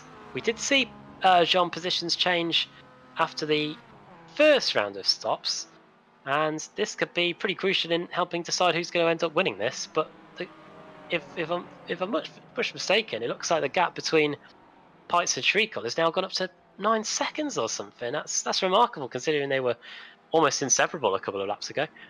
Yeah, I wonder if Darren is just giving up on trying to get by him and is just saving the car.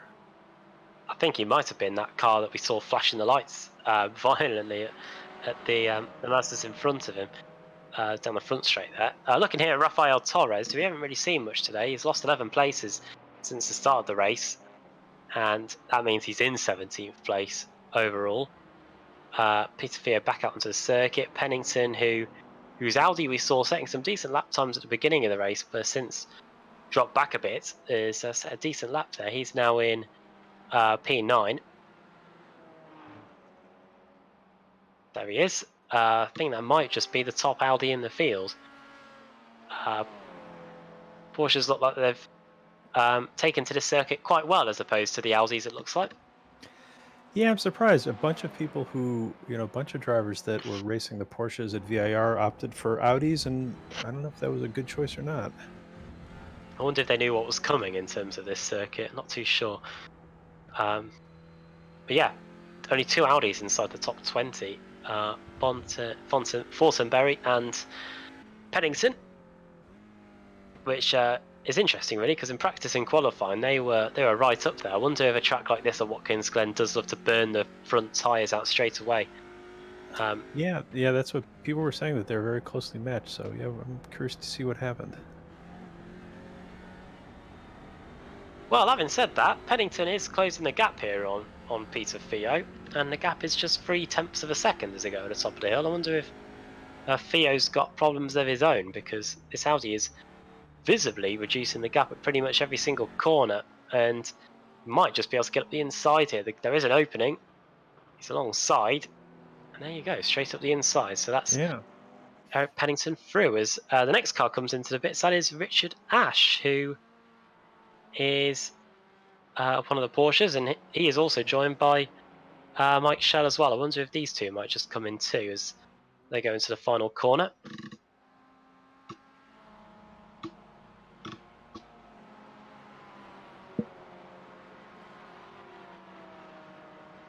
If you were in this race, John, would you pit early, or would you take the track position and then come in after that? I would do it depending on traffic. If I was stuck with a lot of cars, I would get off the track and put gas in the car. But if I had clear track, I would stay out there as long as I could.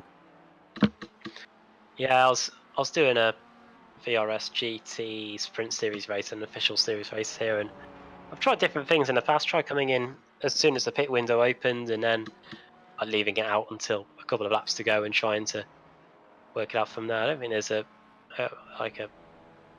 gospel way of doing things in terms of pit strategy, but our race leader is in now. Christopher Pites into the pits. The Texan pulled out a very decent gap. He is joined in the pits by Darren Treacle and a few cars from other classes too.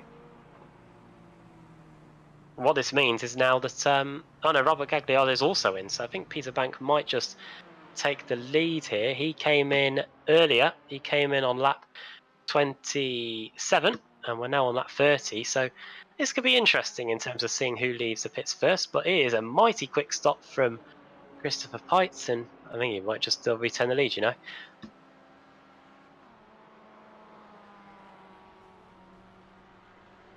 What's happened? I can't see it on my screen. Oh no. Well, just when Wobbles had got the fast repair and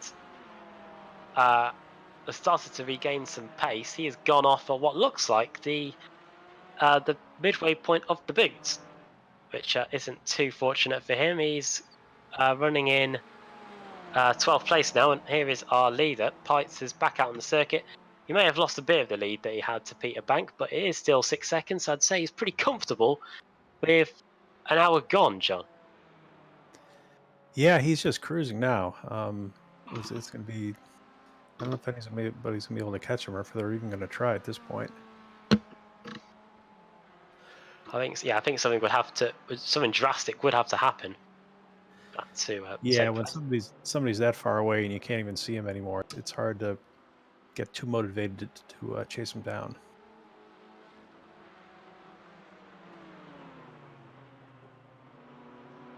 A few more cars coming into the pits. I think Hoffman's just come in, so that means a few extra positions for the likes of Wobbles, Torres, Fortenberry, Shell, all them gaining places as a result of that stop for the Porsche.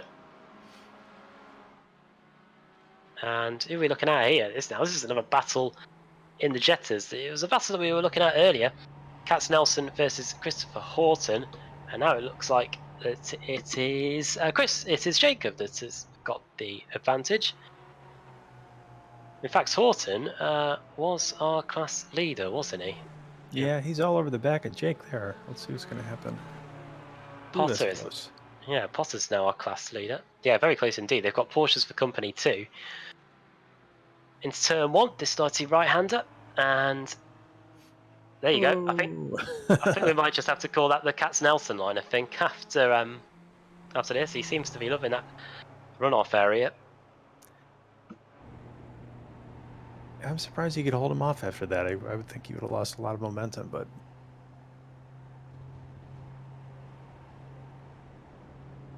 he's up the inside here. Yeah. And oh no. Oof. I think that might even have been our leader, Up the inside it was, I think. Pites dancing with danger there as he tried to make it 3 wide down the back straight. Good spatial awareness from him though. He was able to realise that he would be able to get the move done before turning into the inner loop, and oh no. Well, Engelich, I thought he might have learned his lesson from going off into the gravel there earlier, but that was a pretty decent move to get by Robert Gagliardo, and he's now up into 3rd again.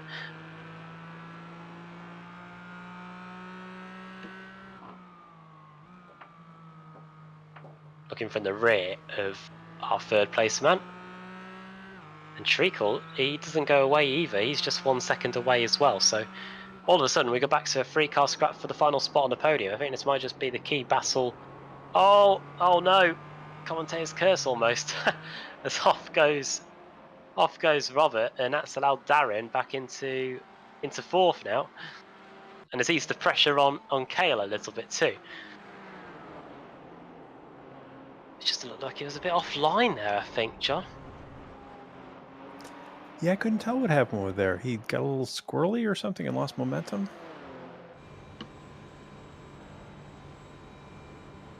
Well, whatever happened there, it has meant that he's lost a bit of time as a result. Here is an Audi and a Porsche battle. This is Cale Fortenberry and Rafael Torres going at it. A sizable height difference too on these in the Porsche and the Audi, in a similar way as the Jetta and the Mazda, little and large. And that was Rafael Torres getting by and is into 11th. He's regaining some of those places that he's lost in the opening hour or so. He was, I think, at one point he was 11 places down on his grid position, but now he's only 5 places away. So a good recovery drive through the field there from the 777 car.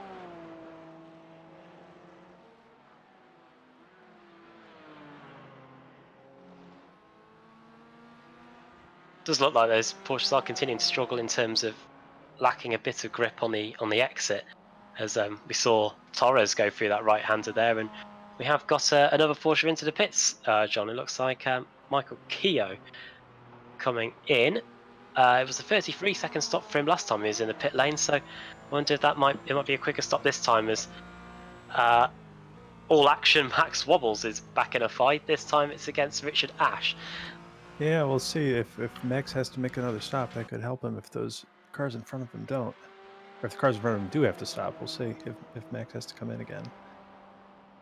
I guess you have a bit of comfort if you pit a bit later than everybody else, because you don't have to stop for as long, and you're a bit more confident in what fuel you need to get to the end. For the guys that came in very early on, they may have to start doing some maths with just 24 minutes to go here.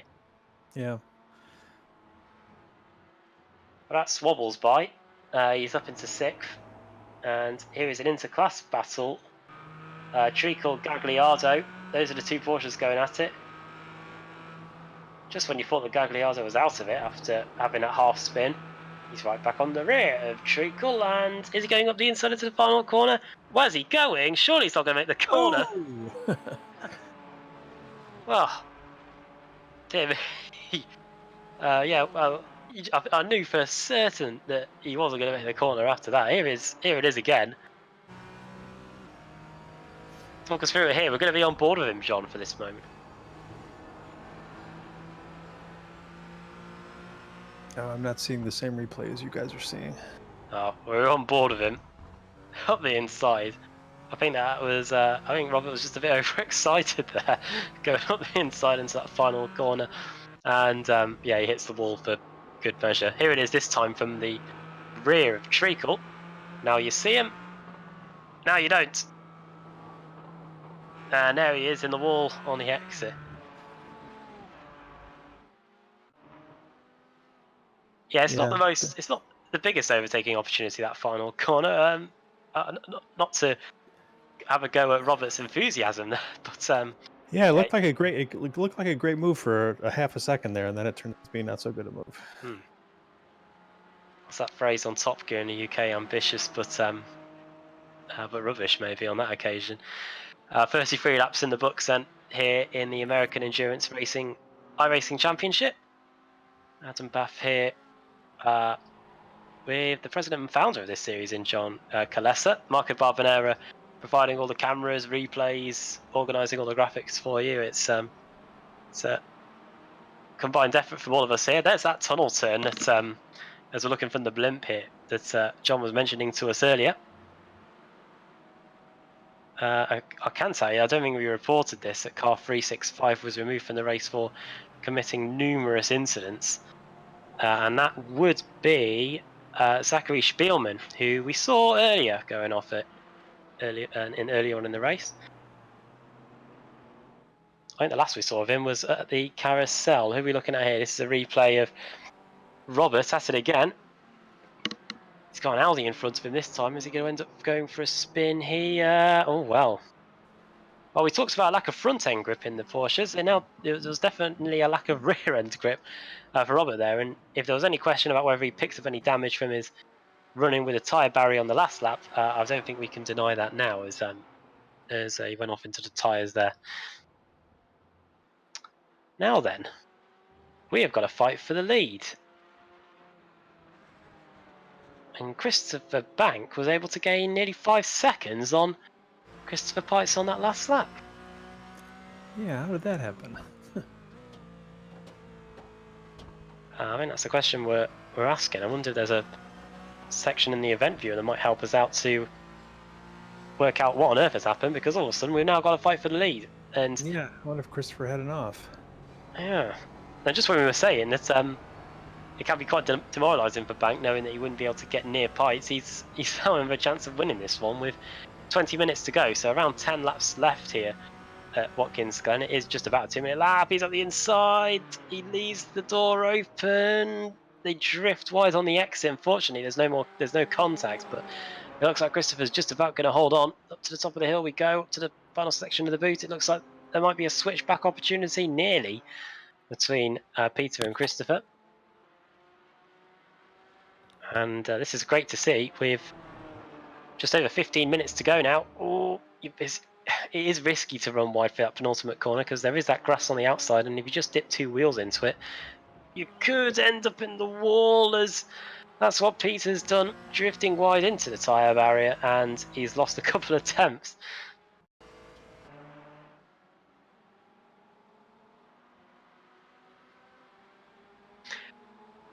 Black flag for car 12 we're hearing.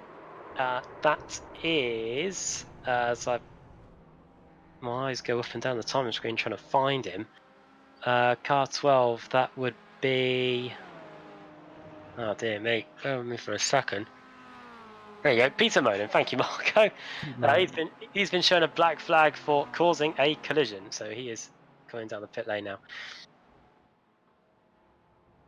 Oh, hello. Oh, that was unfortunate. And that is Christopher Pites' hopes of winning this race almost certainly gone. That was a whole load of a combination of cars from different classes, the chicane being incredibly difficult if you've got cars around you.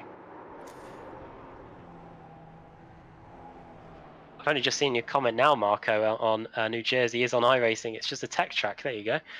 Along a Long Beach, which has been a tech track forever, I think. Here we go. Here's a replay.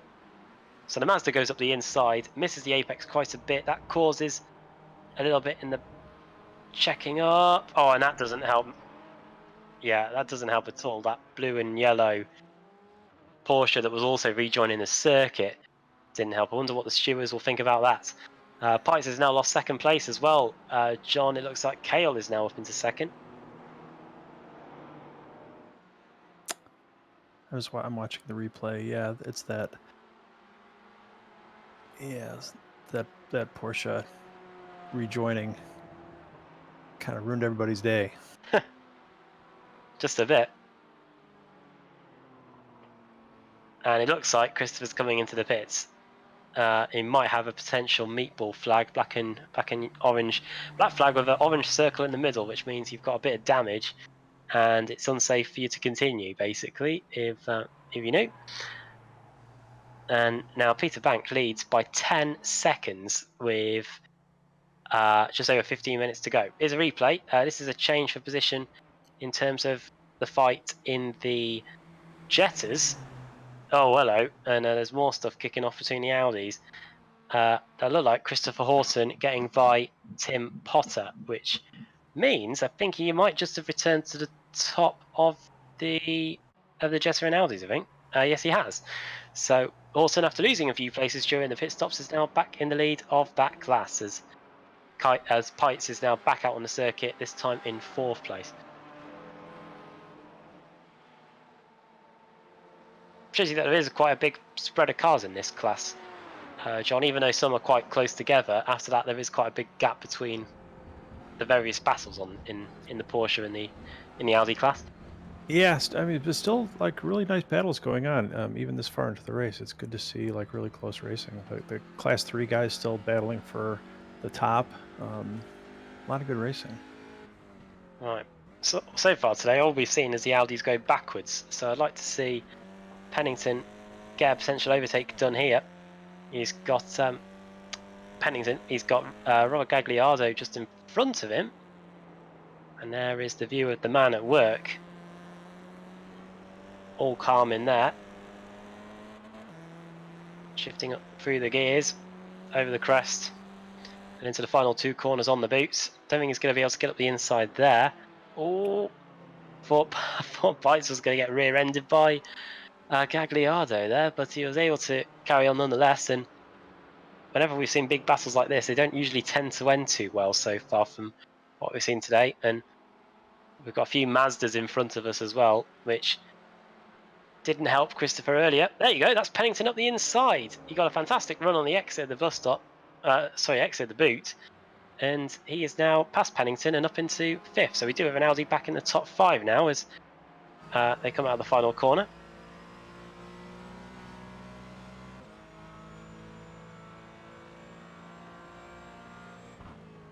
Robin very nearly responds going into turn 1.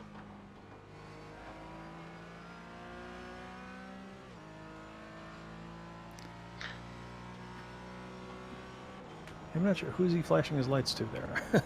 Yeah, but it might have been that Mazda that he's got. Or maybe it's the Porsche in front of him. Yeah. No, it might be Kale Forten. Oh no, it's not Kale Fortenberry. I think it might be. It's I know who it is. Paul Sparta. There we go.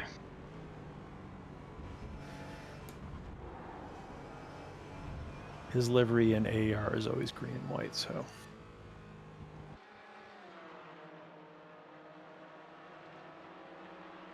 Here we go then, back onto the boot layout.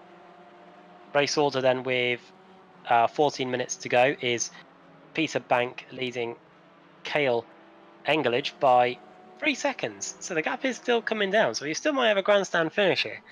Then after that it's Darren Schreikel in 3rd. He is now quite some way ahead of Christopher Pites in 4th because of Pites coming into the pit lane. And there you go, look at those lap times, John. Lap 34, Engelage 1.6 seconds quicker. Lap 35, 3.1 seconds quicker. Lap 36, 3.7 seconds quicker. So I don't know whether Peter Bank has realised, oh no, I've got no fuel to get to the end here, but Kale is on a late race charge here to try and potentially win this one. Yeah, he's turning great laps. I mean, even this deep into the race. That's fantastic. Well, not if you're a Peter Bank fan or if you're Peter Bank, but Kale Engelage is taking chunks out of that. This time, Peter Bank's been able to stop the gap coming down and put in a 2-minute 12.2, which was 7 tenths of a second quicker than Kale in second. So I wonder if Kale has now come up to the traffic, as Peter Bank might have just about cleared that. Look at this. This is Pennington's been able to get by Pites, and now Christopher is trying to keep Gagliardo at bay as they go over the top of the hill. Pites does get a decent slipstream though. Pennington might just be about to be overtaken here, and he is. Something maybe the Audi lacks, just a little bit of top end speed. And that is Pennington back down to 5th position.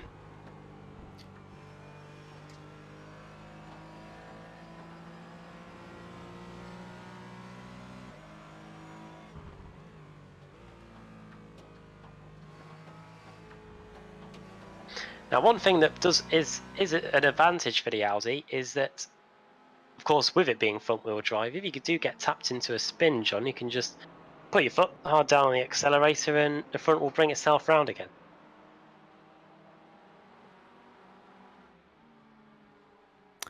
Yeah, I'm curious to see what Eric thinks about driving the Audi.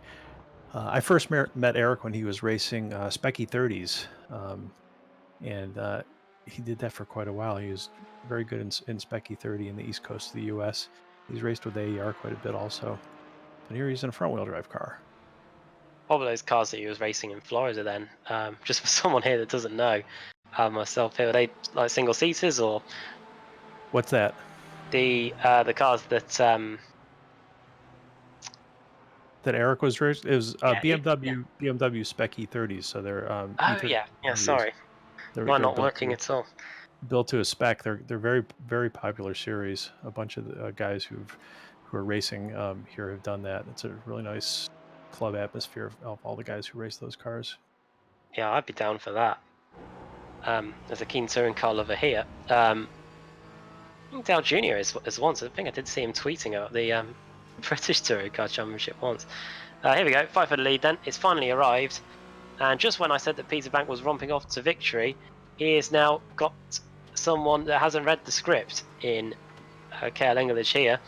It does look like Peter's a little bit struggling there. The car was under quite some pressure going into the left-hand there. It was sliding about us all over the place, and just looking on the track map, they haven't got much to worry about in terms of traffic for another few corners. And that's a fantastic exit from English. He might be able to get the lead already. Yeah, he's reeling him right in. Oh, he And he's going to picks. put a move on him before long. Here he goes. Here we go. Wasting no time. Brownie outside. He's off. Oh.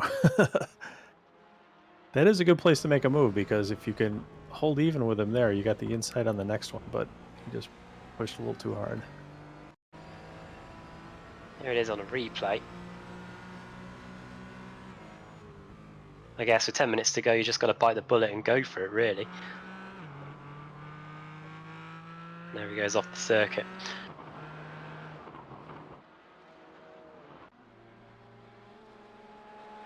I say he's still got a bit of time. At the rate he's closing the gap, there's almost a guarantee that he'll be able to reel him back in and go once again. And in fact, I think English was still 6 tenths of a second quicker, despite going off the circuit. Such was the speed he was going around on that lap. There you go. Last time around, he was half a second quicker. I was probably sugarcoating it a bit.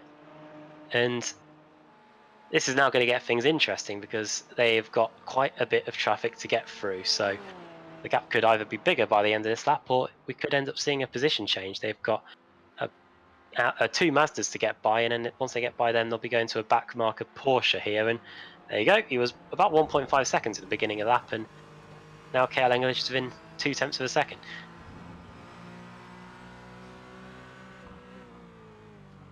It's good drive, good defensive driving from Peter Bank here. He's forcing Kale to go to the outside in pretty much every corner, and he might get boxed in here. Hold your breath.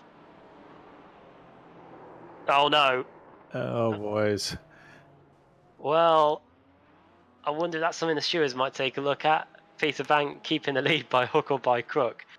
And it does still look like the Kale's car is okay. With the pace he's going at, he might still be able to close the gap and have one more chance. This was where we all held our breath through just sandwiching that Mazda, and then the slightest nudge there. Yeah, he really didn't need to turn in on him. I mean, he had plenty of room on the outside there. I guess he just thought he was by him, but obviously field of view might have factored into the equation. Sometimes the spotter does stay still there, but you're not sure by how much, and the two of you end up meeting. yeah. This is an incredible fight that was going on there. Crazy. Oh no, into the pits is Peter Bank. Well, I thought surely that he wasn't that slow just based on pace alone. It looks like he did not put enough fuel in the car to get to the end. And this does mean that KL English leads this race with just over 7 minutes to go now. And that's promoted Darren Treacle up into second place as well, John. Yeah, maybe Peter's tires were just gone. Maybe that's why he was having such a hard time keeping Kale off. It did look as though he was at his slowest through the S's, so I think you might just be right in terms of the lack of tyres. He was losing time hand over fist really in that part of the circuit. It would be 1.5 at the beginning of the lap, and then it would be down to 2 tenths by this part of the circuit. So Bank back out on the circuit in 7th place, it looks like, but he is 1.5 miles, as you can see, away from this guy in second place, Darren Treacle. He is lapping quicker than KL English, but at the rate he's going, I don't think he's going to get there by the time this race comes to an end. And all of a sudden, this race has flown by a little bit. We're now in 23 minutes in the books, and we have got just over 5 minutes to go here at a track where the lap times are around 2 minutes. So there aren't going to be too many more tours of this circuit before the checker flag is out on the first race of the season. That's the difference in lap times between first and second. Treacle was 8 tenths quicker on that last lap, but this could still change. English is now on the verge of coming into an insane amount of traffic. It's a train that stretches from pretty much the front straight all the way down to the penultimate corner, if you can see on the track map on the top right of your screen. And Kale knows all about going into the gravel in this race. It's been a race of comebacks pretty much for many drivers in the field. And oh no, now this is really interesting. Kale now into the pits, John, with 5 minutes to go. I wonder if he had some damage from that contact he had. Yeah, it could be interesting because he did get a Mazda slam into the passenger door. In fact, it was into the it was into the passenger door. So what this does mean is now, just when I say that English is on course for victory, he is now going to be overtaken by Treacle, who becomes the third different leader in as many laps. And Pites is second now, just when I thought he stood no chance of winning. And Gagliardo is in third, but here comes Eric Pennington. He wants to get an Audi up onto the podium, stop the stranglehold of Porsche, and he's got a very good run through the S's.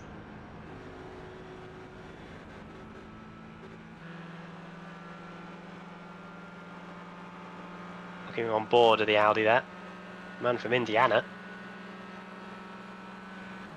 Is he going to go for a move up the inside? A late defensive move there. Takes a lot of inside curb there, does Gagliardo, and he's able to keep the Audi at bay. Max Wobble's back in the pits again. He's taken many visits to the pits. Some of them are to get a new car or whatever after his massive wreck, and now he's back into the pits to get whatever service he needs just to get through the final 4 minutes. Now here is Peter Fio, who's arrived onto the scene quite late in this race. He's got Pennington and Gagliardo within striking distance, and he too could potentially be on the podium quite late on. Yeah, I was just looking back down in Class 3. I mean, Tim Potter really just dropped off. He was up to the front in Class 3 at one point, and now he's back down into fourth or fifth? Fourth. That's a shame. Yeah, he managed to pass a whole bunch of those cars, and I guess something happened and he dropped all the way back. I wonder if he had to come into the pits. No, not too sure. My screen said he was in the pits for 2 seconds. I don't know if he got a fast repair, so who knows. But here's your leader then. Well, here is our leader. Here's everybody's leader. It's Darren Treacle, who, when he gets to the line, will be starting the penultimate lap of the race here, I think. 1 hour 27. Yeah, when he gets round to the line, there'll only be a minute left. Torres also coming into the pits, so yet another car coming in with a couple of laps to go. He's back out. We've got 13 cars on the lead lap here with just over 2 minutes left here. Last time around, Darren Trickle was quite quicker. 2 minute 1.4 second quicker than Christopher Pite. So if Trickle is confident in the amount of fuel left in his car, I think that proves it. Pite was 9/10 of a second slower last time around. I wonder if he had some traffic in a not so ideal place to deal with there.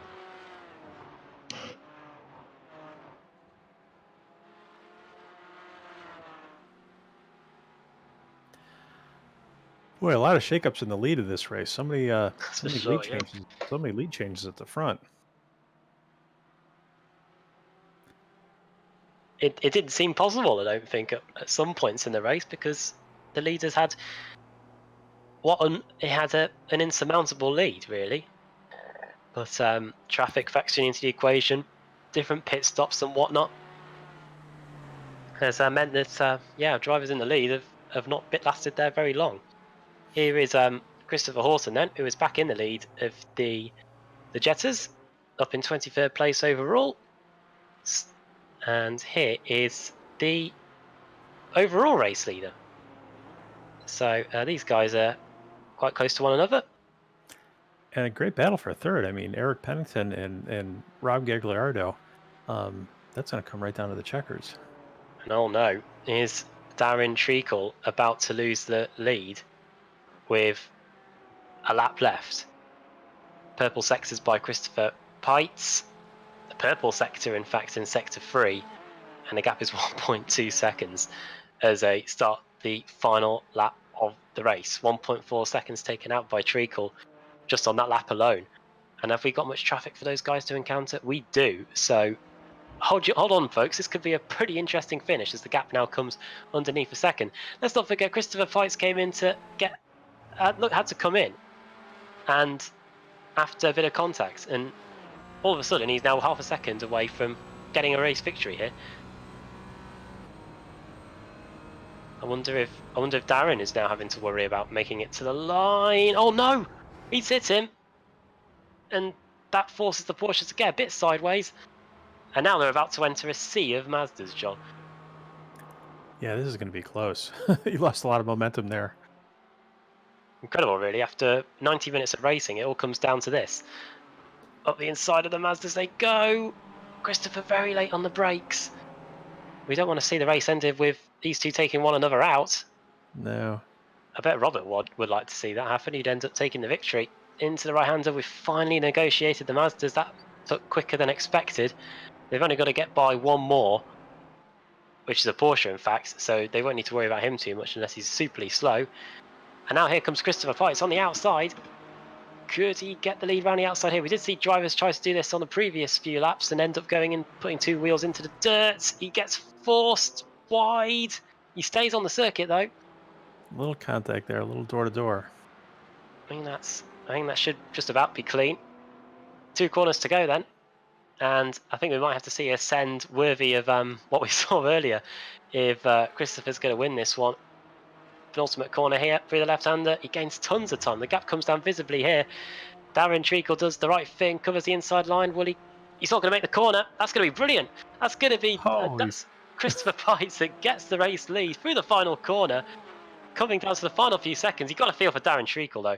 And Christopher Pites wins the 90 minutes here at Watkins Glen in the American Endurance Racing Championship. Wow, what a finish. We didn't expect that.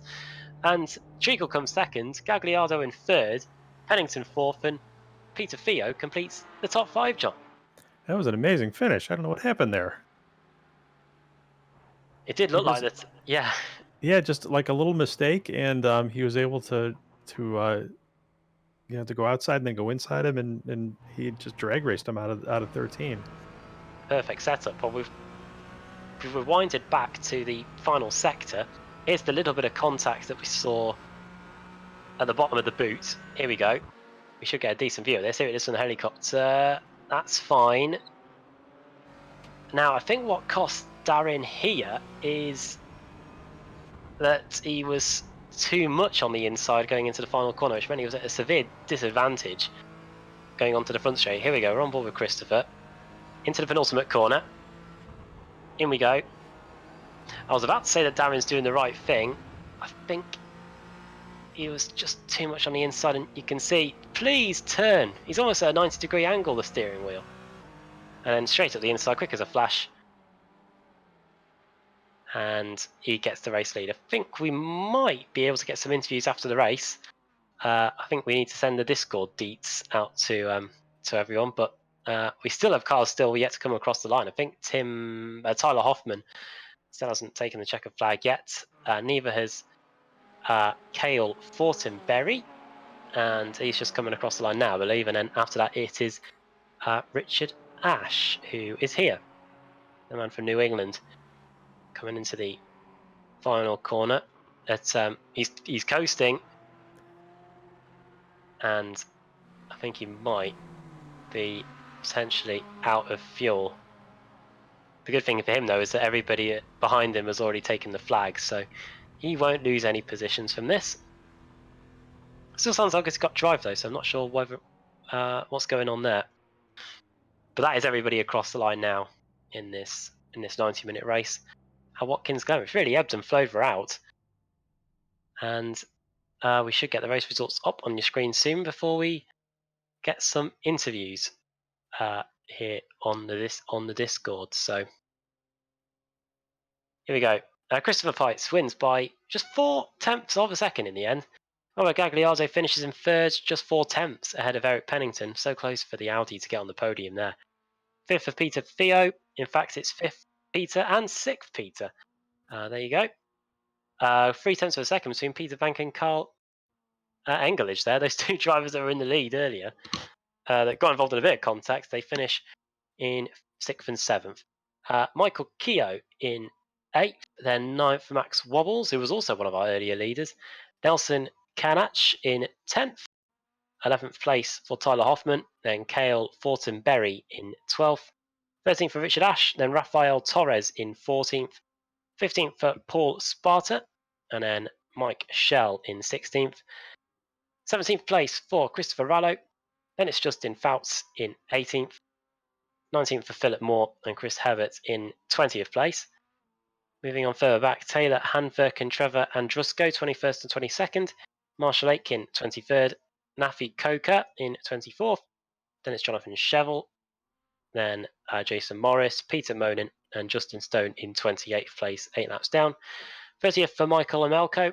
Zachary Spielman, who was DQ'd earlier, in 31st. 32nd for Russell Van Ziel. Have we got many other cars after that? No, that is it. I'm not too sure what's going on with the results there, because we did have 56 cars attempt to start it. Here's the rest of the class then. Oh, I know what's happened. It's been sorted on class, hasn't it? Christopher Horton then wins the class of Jettas and Mazdas, class 3. Jacob Katz-Nelson in second. Then it's Tim Potter. Only 3 cars on the lead lap, in fact. Then it's John Forbes, Thomas Lee, Steve Young, Stephen Johnson in 7th, and John Williams, Peter Roch, and Eugene McMurray completing the top 10. Nathan Ryder in 11th place, and Jeff Pritchard in 12th. Chris Faust 13th, 14th for James Williams, and 15th for Chandler Lunny. Edward Frederick Bittner in 16th place, 17th for David Ellman, then John Wood in 18th. 19th place for Chris Petterson, and 20th for William Kennard. 21st place for Preston Brown, Chester O'Neill in 22nd. 23rd for Joel Carnes, Patrick Yamin in 24th. John Williams, Justin Tracy after that, Stephen Vecina, Sean Noonan in 28th place. And that is it in terms of the Class 3 cars. Well, John, we did have our race winner in the interview room. He's disappeared now. Yeah, he is. He's in our interview room now. So maybe you'd like to do the honours and have a quick chat to our race winner, Chris Pites, who is going to join us in the commentary box now. Chris, are you there? Yes. Hello. Boy, what a great race and what an awesome finish. That was a roller coaster, wasn't it? It really was. You had a couple shots at him, and then right at the end, what did that end look like from your perspective? There was a lot of the car in front of me's bumper right in front of me. I couldn't quite see the track even. Going in, I knew I was going to have to really push it on that last lap. I saw the pack of Miatas coming down the back straight, and I knew I was going to slow the leader at the time up. So I was just trying to put myself in a good position to, one, fill up his mirrors, and two, have an opportunity to pounce. And he was protecting pretty hard, and coming into the last corner, I knew that if I just focused on getting a really good exit out of it, I probably could do an over-under, and it worked out. Yeah, that's what it looked like. It looks like he was protecting and went a little bit earlier, and you were able to just go inside him, and you just drag raced right away from him. That was a great finish. Well, thank you.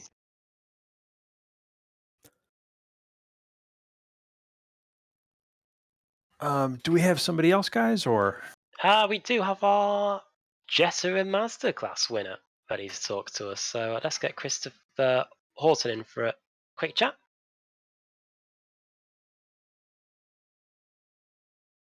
Christopher, welcome to the commentary box. Can you hear us? Sure can. Well done on the win in the Jetta and the Masterclass. That was a race that really went uphill and downhill for many of the drivers, including yourself. You were like 3rd and 4th at one point, and then you were back up to the lead with a couple of laps to go. Yeah, I think what happened there is I took a pit stop 45 minutes through because I thought tires were going to be a big factor, even though I'm pretty sure the Jetta can make it without stopping. And I think a couple guys may have gotten in trouble on the first lap, and I don't know, got to reset a little extra fuel that way. I'm not sure, but that's why I dropped down to third. How was the Jetta compared to the Mazdas? I mean, obviously it did well. You won, but how did you like driving it in competition with those guys? I really prefer driving the Mazda. It's a lot more fun. Plus, it's rear-wheel drive. But the Jetta's got a pretty significant advantage in one-lap speed at Watkins Glen. Although, because it's front-wheel drive, the tires fall off really, really bad, and the track temp today was pretty high, so that made it even worse. Hmm. Well, you certainly managed it well. You're a lot of lead, and you came back. So congratulations. That was a great race. Yeah, thank you. It was a lot of fun. I think it's all about managing traffic out there.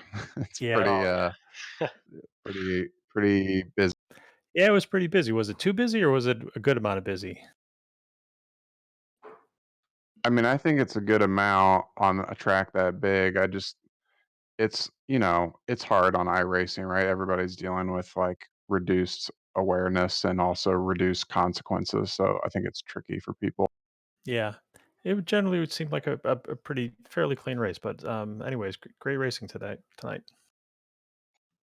Awesome. Well, I'm gonna jump off here. The wife's waiting on me, but yeah, thanks a lot, guys. All right. No worries. Well done, Christopher. Right, we do have Darian Treacle, our runner-up, ready to speak to us as well, and I'm not too and Robert Gagliardo plus Red Flounder, who I'm not too sure who that is. But yeah, John, if you want to get Darren up, he can give us his thoughts on what happened on that final lap from his perspective here. Darren, can you hear us? Darren? He says he has got his mute on here. Yeah.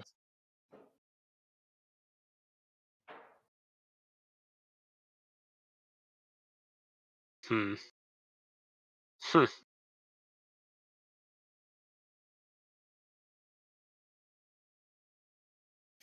Well,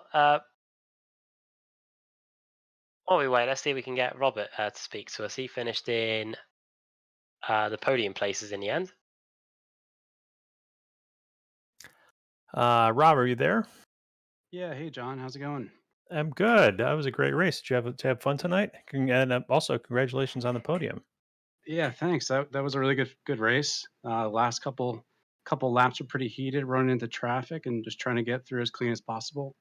Had a Yeah, good battle with Eric Pennington for a couple laps, and then on the last lap, Pete Theo came out of nowhere and took advantage of some traffic. We had a little bit of contact and went door to door and nearly the last turn and managed to stay on the podium. So that was a lot of fun racing with guys that I race with in real life online. yeah, that was really good racing. I mean, really nice battles. How was the Porsche compared to the Audi? Eric was the only one up there with you guys, but how was it racing against that car?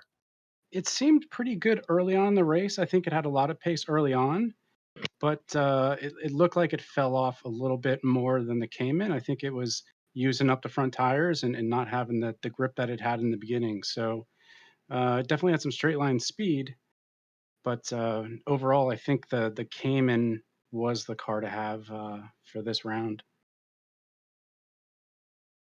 Well, that's good to know. Well, congratulations. That was great racing. It was really fun to watch. Um, Thanks for racing with the AR tonight. All right, thanks, John. Thanks, guys.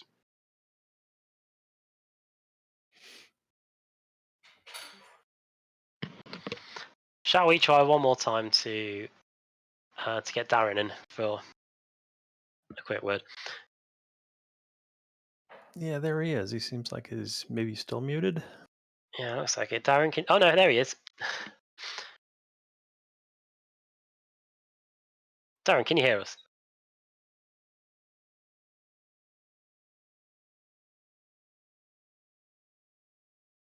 Now he's unmuted himself. I don't know if he can hear us or not. Can you hear us, Darren?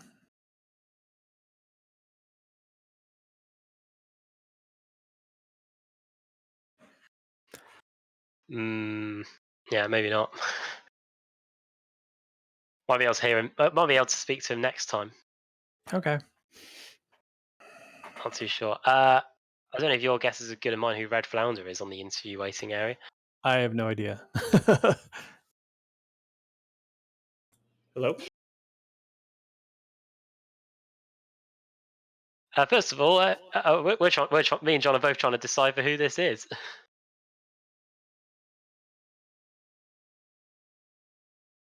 Check, check. Yeah, who is this? Hey, this is Jake Katz-Nelson. Oh, hey, Jake. Oh, nice. What's going on? Nothing. We couldn't figure out who it was by your screen name. Yeah, So, totally. so you had a pretty eventful race, or a lot of good battles. How was it out there tonight? It was great. I mean, I really enjoyed we got out on the first lap a little early. We missed that big crash, and that was really lucky. And then after that, I mean, we just had it was super clean racing. We all did well until a little bit of wreckage happened near the end, but it came strong. Yeah, you were battling with Tim Potter quite a bit, weren't you, tonight? Yeah, we were having a blast. I'd love to talk to him. Yeah, I don't know what happened to him. He was right up there, and then he fell off. We didn't see what happened to him, but yeah, that'd be a good. That'd be. I don't know. Did you see that? I didn't see it. I saw we were in the pits together waiting. I know we both got towed in, but I mean, even up until the end, that last lap was crazy. It was him neck and neck, and he passed me once, and I just barely got him the second time, and it was just hell of a race. Super fun. Yeah, that was good. You're taking turn one very wide. Is that the line for that car, or is that just what happened? That was kind of what happened. It wasn't every lap. When I nailed it, I saw my predictive go down, but I was just carrying a little too much speed most of the time. Yeah.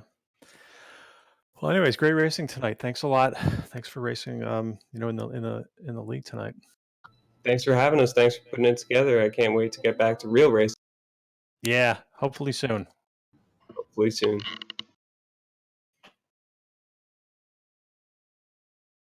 All right, is that it for interviews, Adam? Looks like it, doesn't it? Depends if you want to go third time lucky with Darren. That's for sure. I don't know. In that case, we can pretty much round things off here. Well, it was a 90 minutes. I don't think I was expecting, to be fair. It was a race that didn't really follow a strict formula at all, with one guy taking the lead and driving off and building a decent lead. The last 20 minutes, once we had the final round of pit stops, we saw plenty of interesting stuff going on and some pretty decent battles in both classes, John. Yeah, it was really great racing all night long. Even in such a long race, nobody really walked away with it, and well, right down to the last turn. So it doesn't get much better than that. And good foundations for what could be a pretty good season. Yeah, I hope so. We're going to be at the Glen again next week. So practice for everybody is going to be next Monday night, the 27th. And then we're going to race again at the Glen Thursday, the 30th. So everybody should come back and join us again. Indeed, yeah. So a few thanks in order. Thanks to Marco for providing the cameras and all the replays and whatnot. Quite a congested field for him to keep abreast of today, it must be said. Thanks as well to John for giving his insight onto the series and helping us get off the ground here for the first race of the season. And thanks to you all for watching. Make sure to also head over to the Apex Racing TV YouTube channel and give us a subscribe and drop this video a like as well if you enjoyed it. And yeah, we will hopefully see you at the next race meeting. So for now, from me, from John, and from Marco here at Watkins Glen International, bye for now.